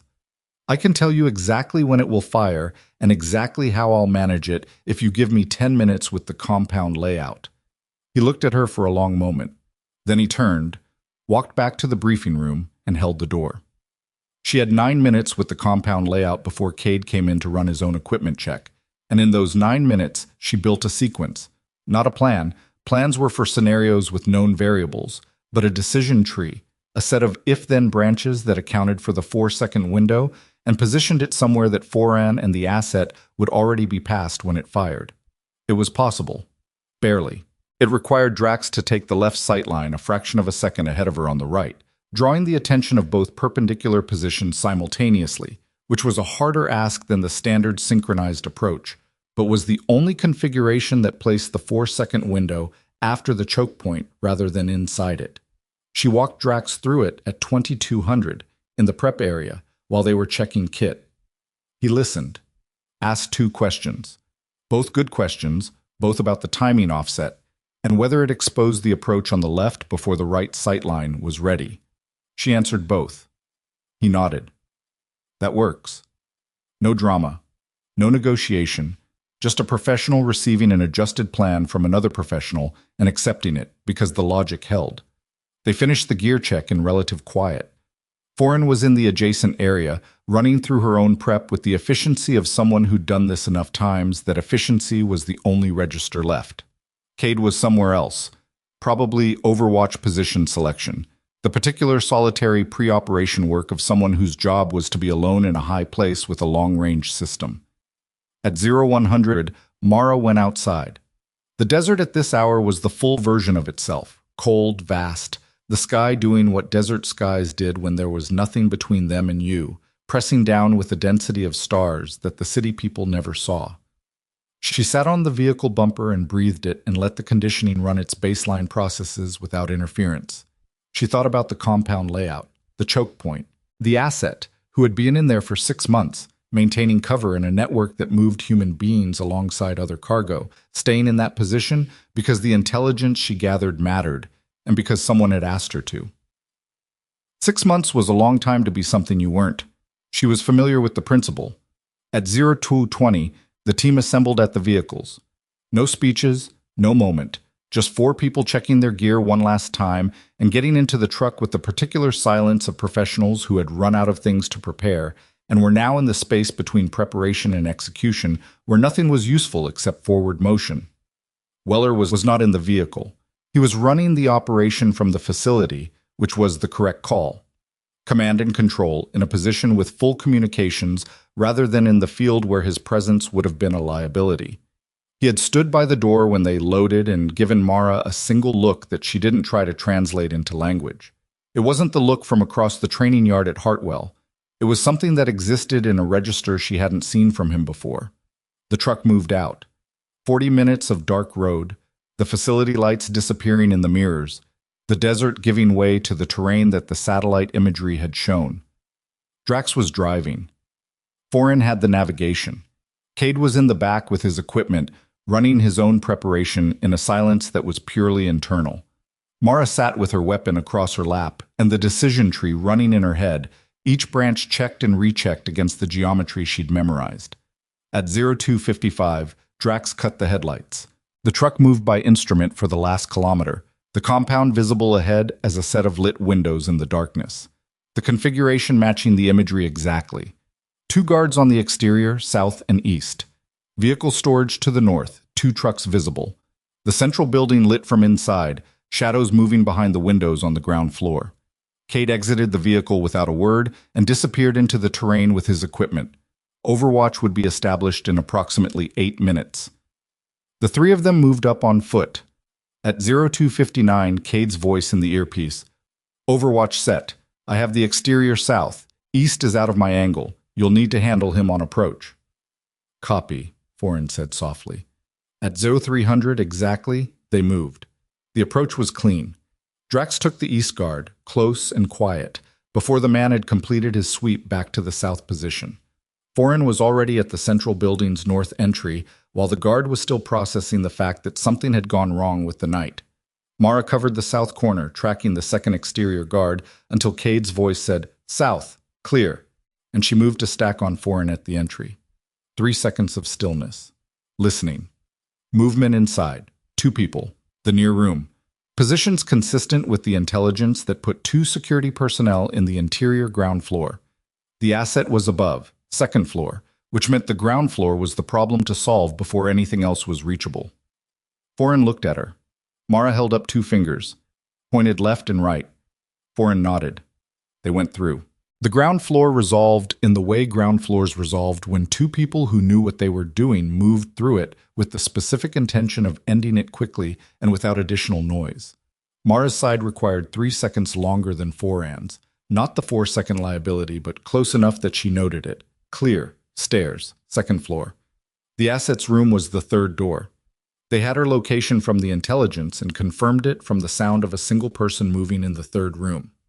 The pace and character of someone maintaining a cover, doing whatever someone in her position did at U300 to stay credible. Foran knocked twice on the doorframe, a specific pattern. Then once. A long pause. The door opened. The woman who opened it was in her late 30s, wearing clothes that were functional rather than comfortable, with the eyes of someone who had spent 6 months watching everything and trusting nothing. She looked at Foran, then at Mara, then at the corridor behind them with the specific assessment of someone calculating survival odds. Transit is early, she said quietly. 48 hours early, Foran said. We need to move. My equipment. Leave it. We have 5 minutes before the interior rotation. Leave it. Foran's voice was level and final. Now. The asset, her name was Doris Vane, though that was almost certainly a working name, looked at the room behind her for 1 second, at whatever she was leaving, and then stepped into the corridor. They moved to the stairwell. Mara was on the right, watching the corridor behind them, when her earpiece registered Cade's voice at a slightly elevated pitch. Activity at the vehicle storage. 2 personnel, armed, moving toward the central building. They're not on rotation. This is unscheduled. Unscheduled. Which meant something had triggered an alert that they hadn't generated.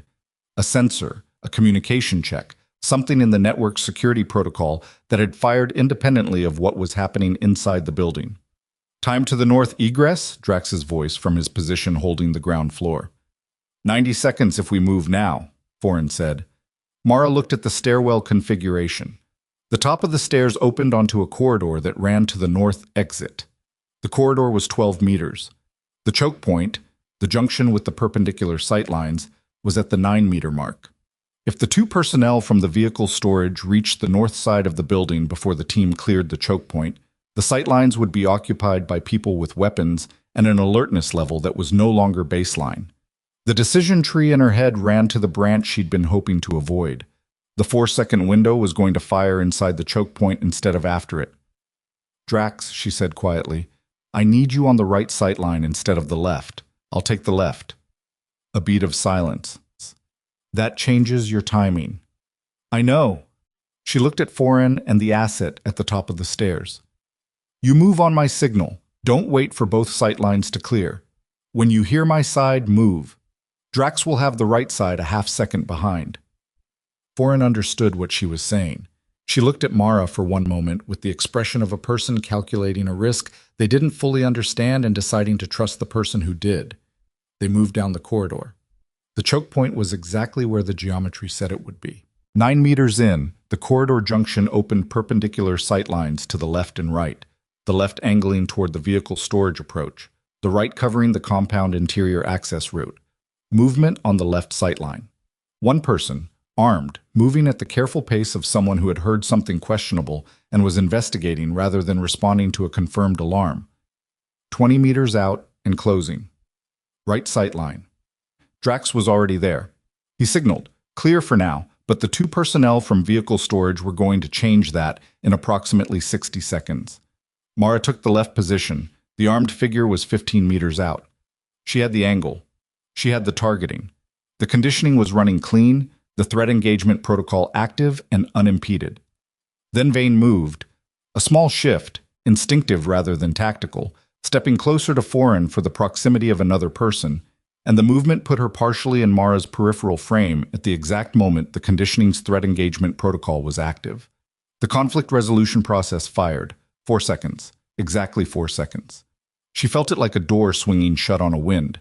Not painful, not catastrophic, just a window closing on her response time while the system sorted the problem.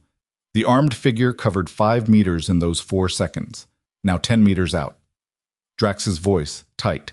"Left side. Now." The conflict resolved. The system opened. Her shot was clean. The figure went down at 10 meters, no secondary alarm generated, the suppressor doing the work that suppressor technology had been designed to do. Foreign was already moving, Vane close on her shoulder, Drax coming from the right with the two vehicle storage personnel now visible at the far end of the corridor, armed, alerted by something she couldn't identify. "Running," Foreign said, and ran. The north exit was 6 meters ahead. Drax took a position at Mara's right, the two approaching figures raising their weapons, Cade's voice in the earpiece. "I have the left. Take the right." She took the right. The figure went down a fraction of a second before Cade's shot took the left. And then Foran was through the north exit with Vane, and Drax was through and Mara was through, and the desert night was immediate and cold, and the extraction vehicle was 20 meters out with the engine running. They ran. 40 seconds to the vehicle. She counted them without meaning to. The old operational habit, time-stamping everything against later recall. 40 seconds of open ground in the dark.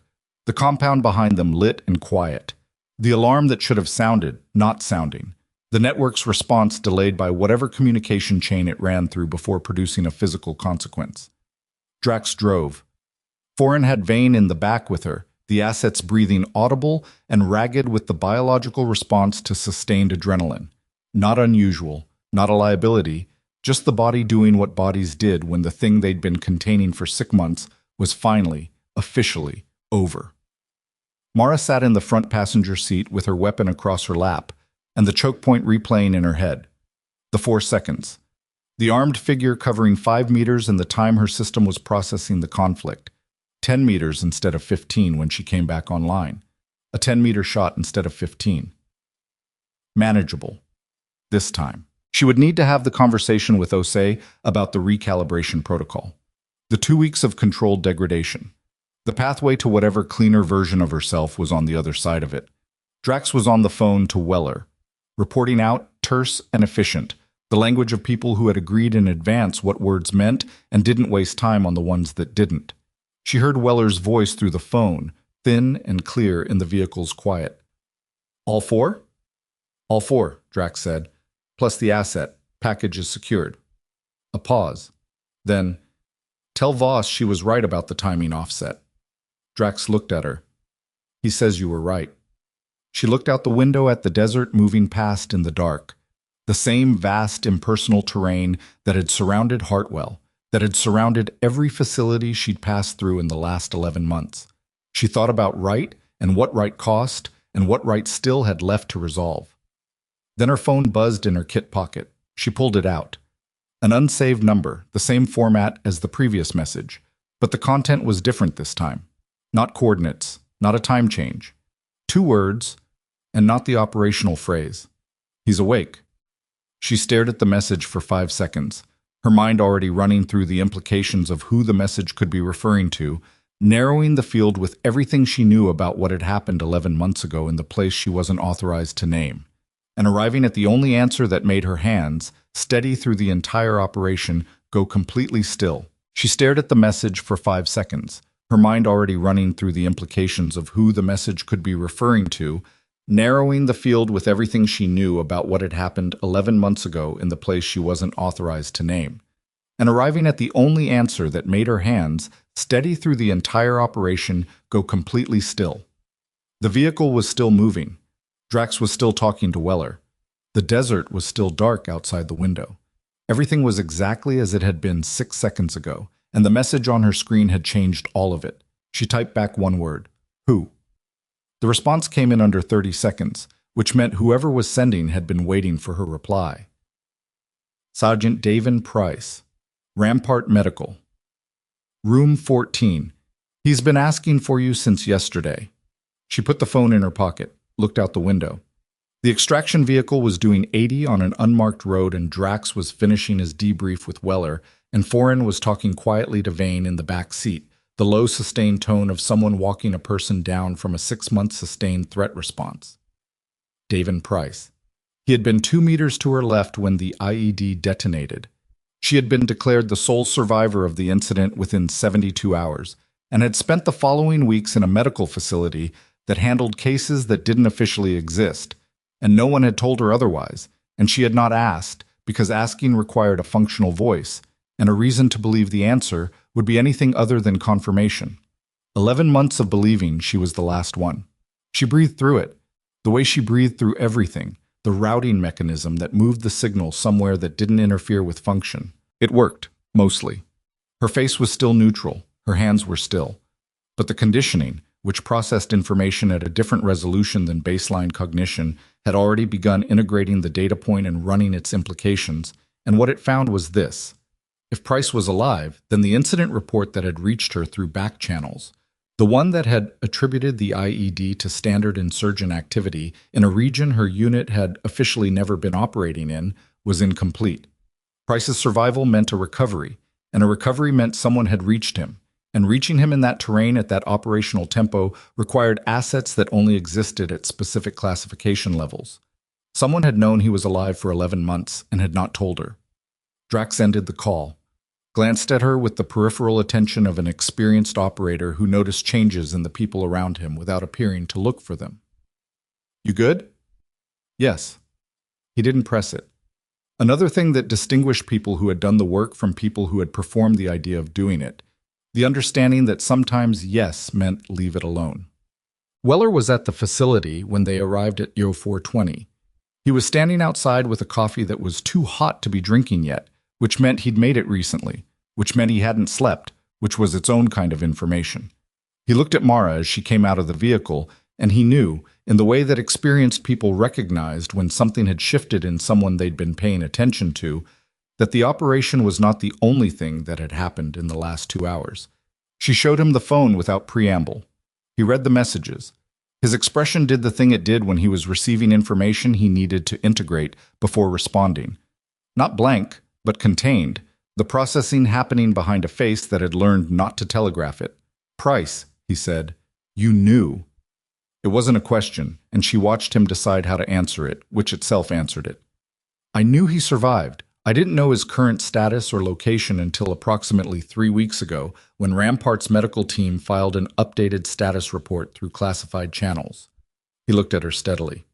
The decision about whether and when to inform you was above my authorization level. Whose authorization level?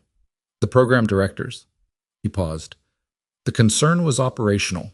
If you knew Price had survived, you'd want to know the details of his recovery. The details of his recovery would require you to be briefed on what happened after the IED. The full sequence, not the version in your incident report. And the full sequence changes things. The full sequence changes significant things.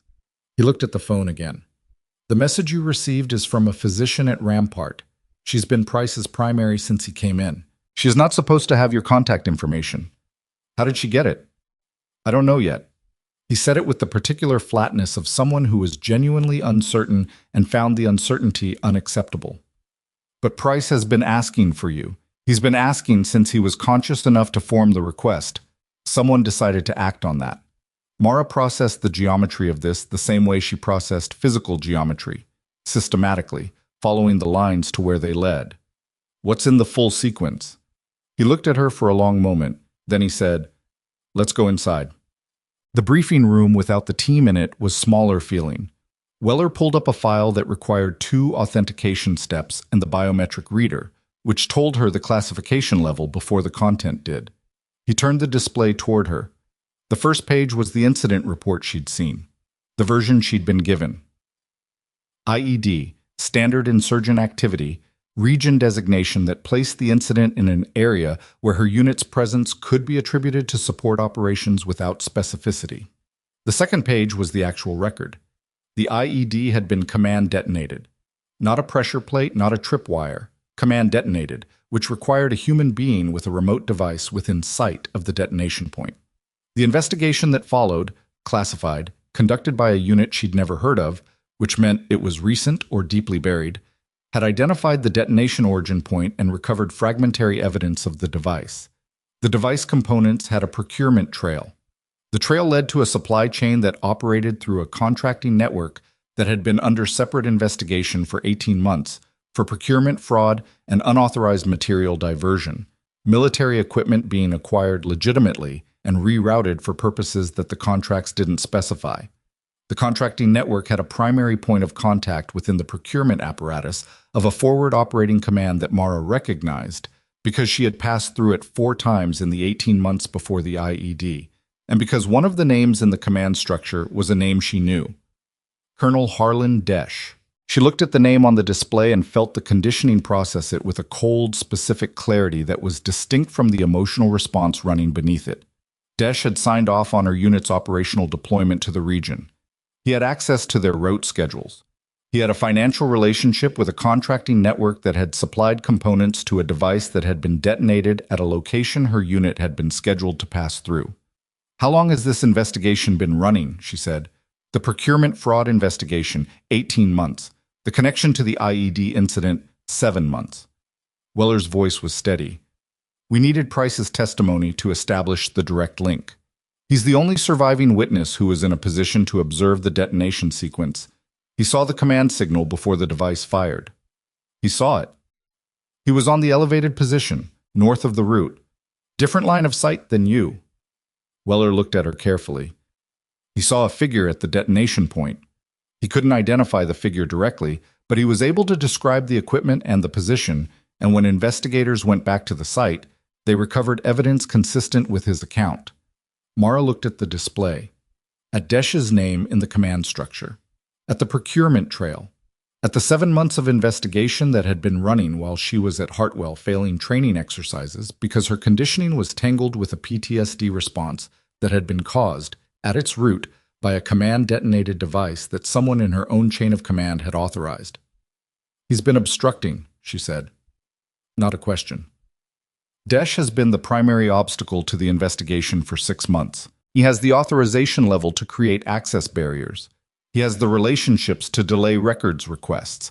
And he has enough plausible distance from the procurement network that every step of the investigation has had to go around him rather than through him. Weller's jaw was tight in a way she hadn't seen from him before. 3 weeks ago, Price was stable enough to give formal testimony. The investigation moved to a stage where Desh's obstruction became actionable. What does actionable mean in this context? It means a federal warrant is being prepared. It means the investigation has escalated to a level where the obstruction itself is a chargeable offense independent of the underlying case. He looked at her. It means it's almost over, but almost is where things go wrong. She understood the shape of what he wasn't saying. He knows the warrant is coming. He has enough visibility into the process to know the timeline is closing. And he knows that Price's testimony is the structural foundation of the case. He paused. Rampart Medical is a classified facility. Its location is not in any accessible database, but Desh has the clearance level to query facility locations for operational purposes. The message on her phone, the physician who wasn't supposed to have her contact information, the accelerated timeline on everything in the last 48 hours. Someone is warning us, she said. Someone inside Rampart sent you that message because they believe Price is at risk. Weller was already moving toward the communication equipment on the far wall. I've been trying to reach the facility director for the last 20 minutes. And? No response. She was already on her feet. The drive to Rampart Medical took 55 minutes in normal conditions. Drax did it in 38, which required decisions about speed limits and traffic laws that no one in the vehicle discussed or objected to.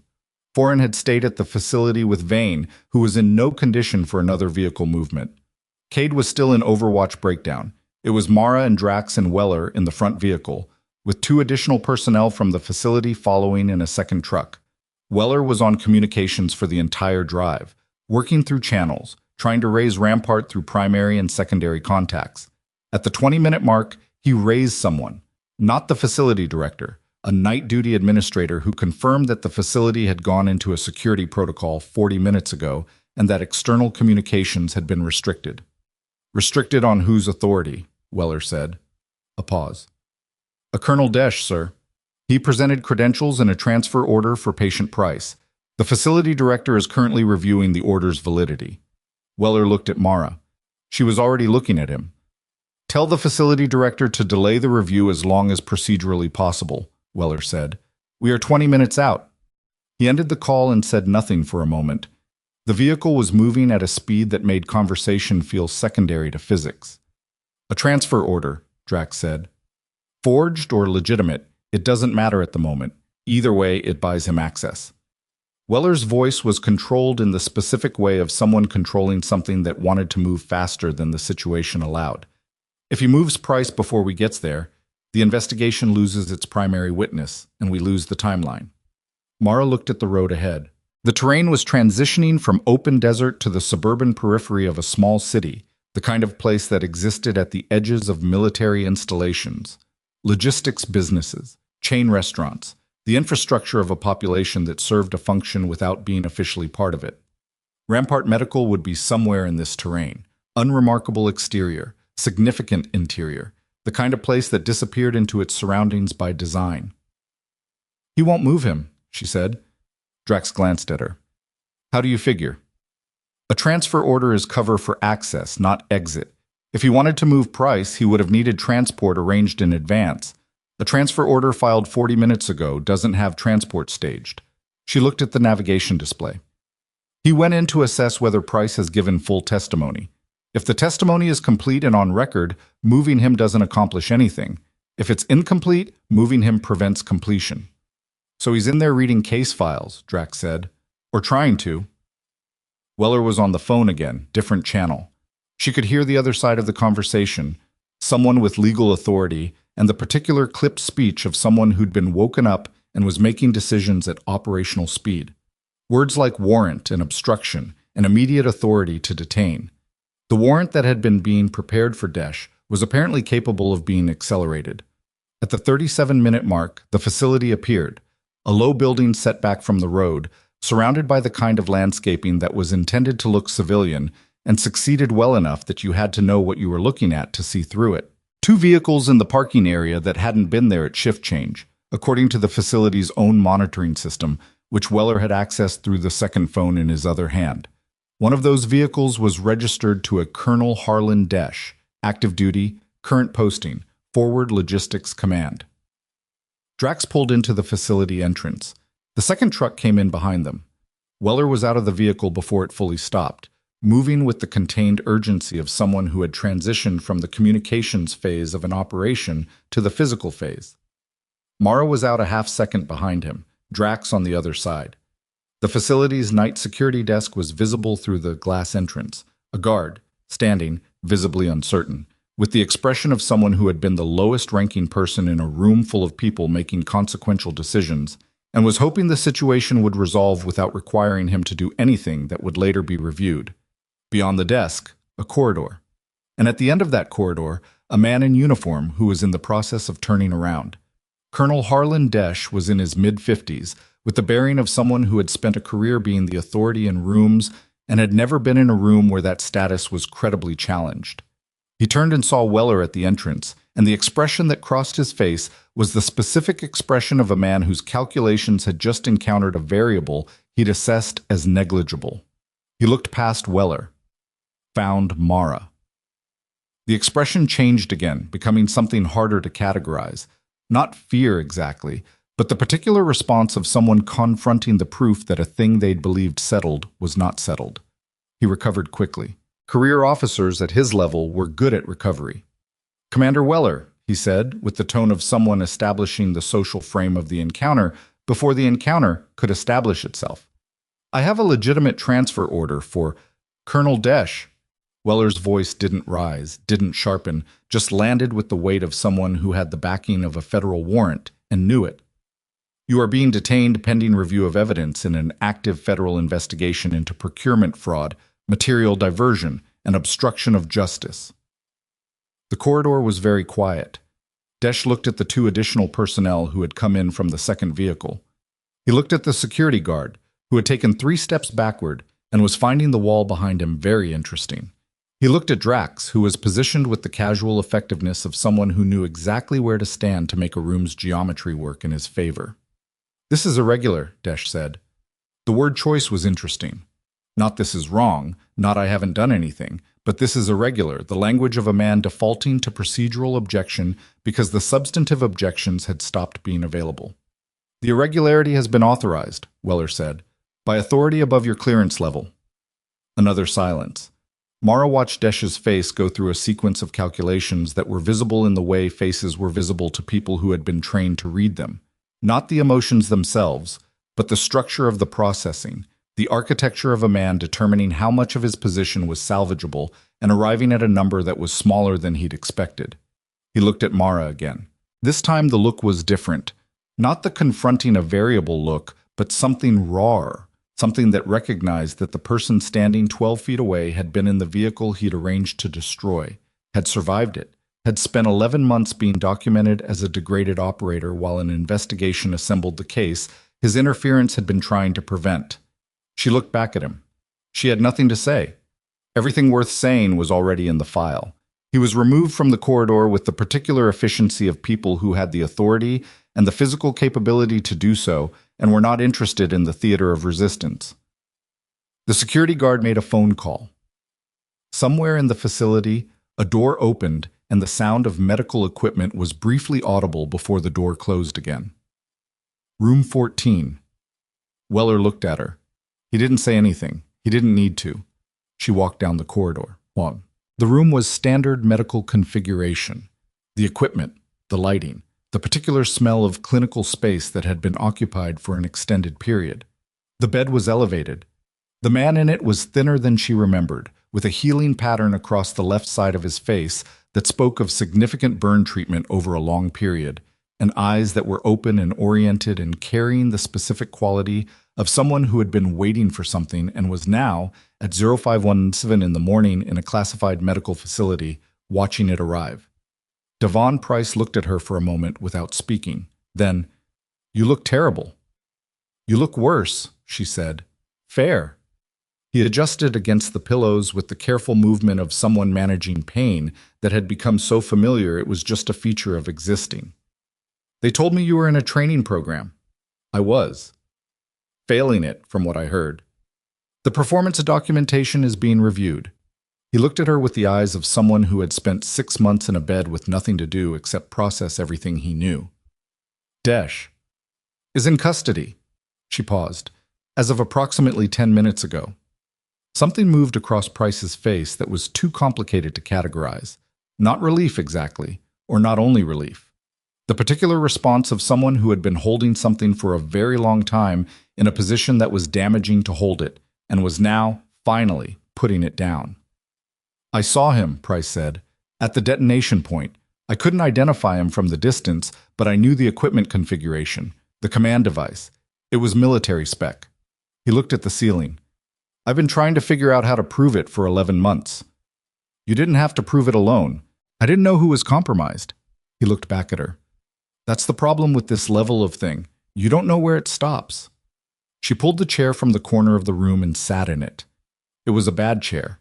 Too low, slightly unstable. The kind of furniture that communicated that comfort was not the priority of the space. She sat in it anyway. The recalibration protocol, she said. What? Something I have to do. 2 weeks of controlled degradation while a conditioning issue gets sorted. She looked at him. I need somewhere to do it that isn't a training program and isn't here. He processed this. Osei's protocol. You know about it. She ran it on me. Different issue. Same general architecture. He studied her. It's unpleasant. I know. I mean specifically unpleasant, not training exercise unpleasant. I know what unpleasant means, Price. He almost smiled. Not quite, because the healing tissue on the left side of his face made the expression approximate rather than complete, but the intention was there. There's a recovery posting.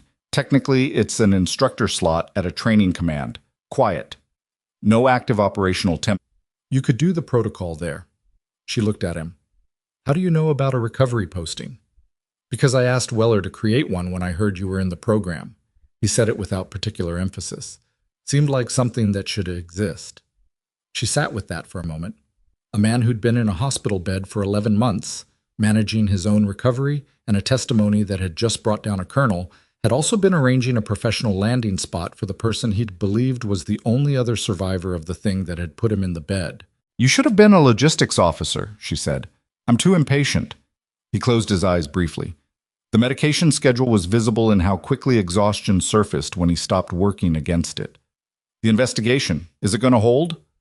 Weller has the warrant. You have the testimony on record. She looked at the door. Desch has been running on the assumption that his clearance level protected him from accountability. It didn't. Never does, Price said quietly. Just delays it. The room settled into a quiet that was different from the silences she'd been navigating for the last 24 hours. Not operational silence, not the compressed pre-action stillness of people managing threat. Just the particular quiet of a medical room at 0530, with the building's ventilation system providing its low, constant undertone and the corridor outside carrying the sounds of the facility returning to its normal rhythms. Weller appeared in the doorway. He looked at Price, then at Mara, and the professional neutral was doing the same complicated work it had been doing since the assessment facility. Federal agents are taking custody of Desch, he said. His command is being notified through appropriate channels. The obstruction charges are being filed concurrent with the procurement fraud case. He paused. The investigation lead says it should complete within 30 days. Price didn't open his eyes. Took long enough. Yes. Weller looked at Mara.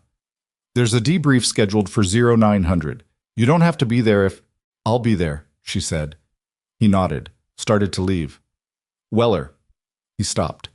She looked at him from the bad chair in the corner of the room. The training program. Hartwell. I want to go back and finish it. He looked at her for a moment, the same long look from the assessment facility, but with more data behind it now. The operation, the choke point, the self-reported limitation. The debrief that hadn't happened yet, but that he'd been present for in everything except the formal paperwork. The program director has already been briefed, he said. Your file has been updated. The performance documentation from the first 2 weeks is being reclassified. A pause. Vreeland says you can return after the debrief clears. He wants you to run the full remaining evaluation sequence with no modifications. Good. He also said... Weller stopped. Almost didn't continue. Then, he said the cohort deserves to see what they've been training next to. She looked back at the window. The desert was lightening at its eastern edge, The particular color change that preceded sunrise by about 20 minutes. Not dawn yet, just the warning of dawn, the sky deciding what it was going to be. From the bed, Price said without opening his eyes. What did I miss? A lot, she said. You can tell me at 0900. I'll be in a debrief at 0900. After the debrief. She looked at him, at the careful healing pattern, the familiar, unfamiliar face of someone who'd been through something that couldn't be fully understood by anyone who hadn't been adjacent to it. After the debrief, she agreed.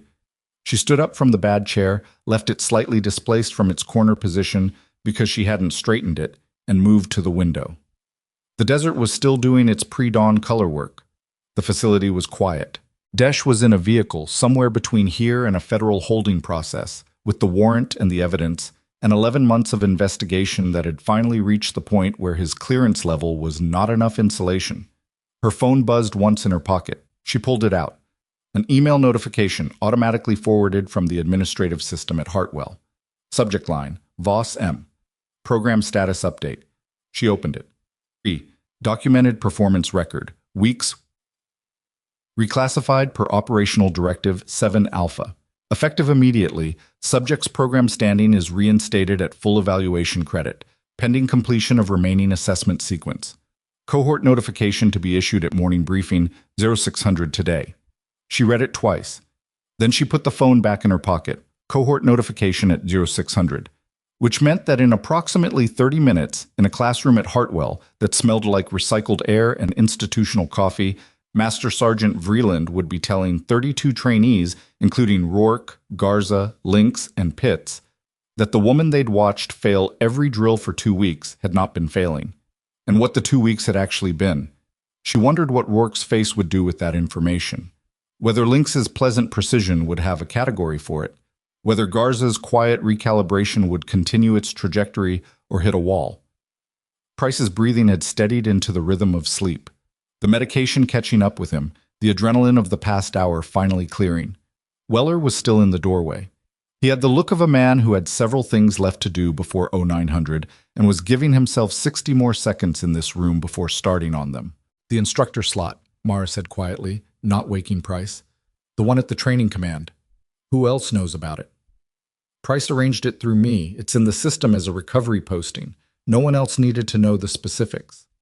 And after the recalibration protocol, after the 2 weeks, Weller's expression shifted into something she still didn't entirely have language for. Not the professional neutral, not the operational focus. Something in the register of a man deciding how honest to be with someone who had earned honesty at some personal cost. After the protocol, he said, "Your options are significantly broader than they were this time yesterday." She looked at him. "The program director," he continued, "has been informed of your assessment results. Not the training program director, the other one." He paused. "He wants a conversation when you're ready." She understood what he meant. The other director, the one whose program had 3 years of her operational history in it, along with a perfect mission record and an extraction rate that had never been less than complete. The one who ran the program she wasn't authorized to name. "Tell him I'll call when I'm through with the debrief," she said. Weller nodded once. Then he left, his footsteps quiet in the corridor, the sound fading as he moved toward whatever had to happen next. She stood at the window and watched the desert complete its transition from pre-dawn to the first actual light of morning, the sky shifting through the colors it moved through once a day without apology. Somewhere behind her, Price breathed steadily in medicated sleep, the testimony that had taken 11 months to become evidence now on record, and beyond the reach of the man who'd spent those months trying to prevent it. Desh's obstruction had bought him 7 months of delay. It had not bought him what he'd been trying to purchase, which was the permanent disappearance of accountability into the bureaucratic machinery of classification and access control. That machinery had limits. Those limits had now been reached, and the reaching of them had a paper trail and a federal warrant and a witness whose voice was on record and a second witness who was standing at a window in the early morning watching the desert decide to be another day. Her phone buzzed again. Different number this time. A Hartwell extension she recognized as the admin building. She answered. "Staff Sergeant Voss?" Vreeland's voice, the same flat economy it always carried. 0900 debrief is on Weller's timeline, not ours. When you're back on base, come find me before you do anything else. Yes, Master Sergeant. A pause that was longer than necessary for someone who said what he meant and nothing else. The cohort notification goes out in 22 minutes, he said. I wanted you to know what I'm telling them. She waited. I'm telling them that one of their cohort members has been operating under classified constraints that prevented full performance disclosure. I'm telling them that the performance record from weeks 1 and 2 is being set aside. And I'm telling them that when you return to the program, you'll complete the full evaluation sequence under standard conditions. Another pause. What I'm not telling them is what those classified constraints were, or what you did last night, or what the operational record actually looks like. Understood. What they see when you come back is what they get. His voice was carrying something that it hadn't carried in the conference room 2 days ago. Not warmth, because that wasn't Vreeland's register, but a kind of level respect, the acknowledgement of someone who had revised a conclusion and was choosing to do so without making the revision a production. Do the work. Let the record speak. That's the plan, she said. He hung up. She put the phone in her pocket. Price was still sleeping. The desert was fully light now, the brief beauty of desert morning already beginning its transition toward the heat that would define the middle of the day. She had a debrief at EO 900, a conversation with a program director after that, a training program to finish, a recalibration protocol to endure, an instructor slot that was waiting for her on the other side of 2 weeks of controlled difficulty, and 32 trainees who were, in approximately 18 minutes, going to find out that the woman they'd spent 2 weeks calling dead weight had spent last night doing something that none of them had the clearance level to know about, in a place that wasn't on any map, for reasons that would not appear in any performance file. She turned from the window. The chair she'd been sitting in was still slightly displaced from its corner, and she crossed the room and straightened it because leaving things out of position was a choice, not an accident, and she was past the point of choices that were accidents. Then she walked out of room 14 and down the corridor, past the security desk where the guard was on his third phone call of the morning, through the glass entrance and into the desert air that was still carrying, at this hour, the last of the night's cold. The second truck from the facility was parked near the entrance. One of the personnel from Weller's team was leaning against the hood with coffee, not looking at anything in particular. Debrief at 0900? Mara asked. Yes, ma'am. I need to be at Hartwell first, before that. He looked at his watch, did the math, cutting it close. I know. She looked at the truck. Can you drive fast? He almost smiled. That's what the government pays me for. She got in the truck, and they headed back toward Hartwell in the early morning, the facility disappearing behind them, the desert opening up ahead, the day fully committed now to being exactly what it was going to be. 40 minutes later, when she walked through the admin building entrance at Hartwell, the cohort notification had been out for 18 minutes. She knew because the quality of the silence when people saw her was different from the silence she'd been walking into for 2 weeks. Not the silence of dismissal, not the silence of a verdict already rendered, but the particular silence of people who had just received information that required them to revise something they'd believed was settled. Rourke was in the corridor. He saw her coming. He stopped. She walked past him. And then Lynx's voice behind her, quiet, stripped of the pleasant precision, just the factual core of it. She's back. Yes, Garza said, from somewhere to Lynx's left. She is. She kept walking. The corridor, the equipment room, the staging area where her kit was waiting, where the program had a remaining evaluation sequence with her name on it, and no modifications, and exactly the conditions under which she intended to finish what she'd come here to do. Her name was at the top of the performance board on one single data point. The right side clear at the end of the failed evaluation, 20 seconds of work that had been observed and noted and had refused to disappear into the documented record of everything before it. She looked at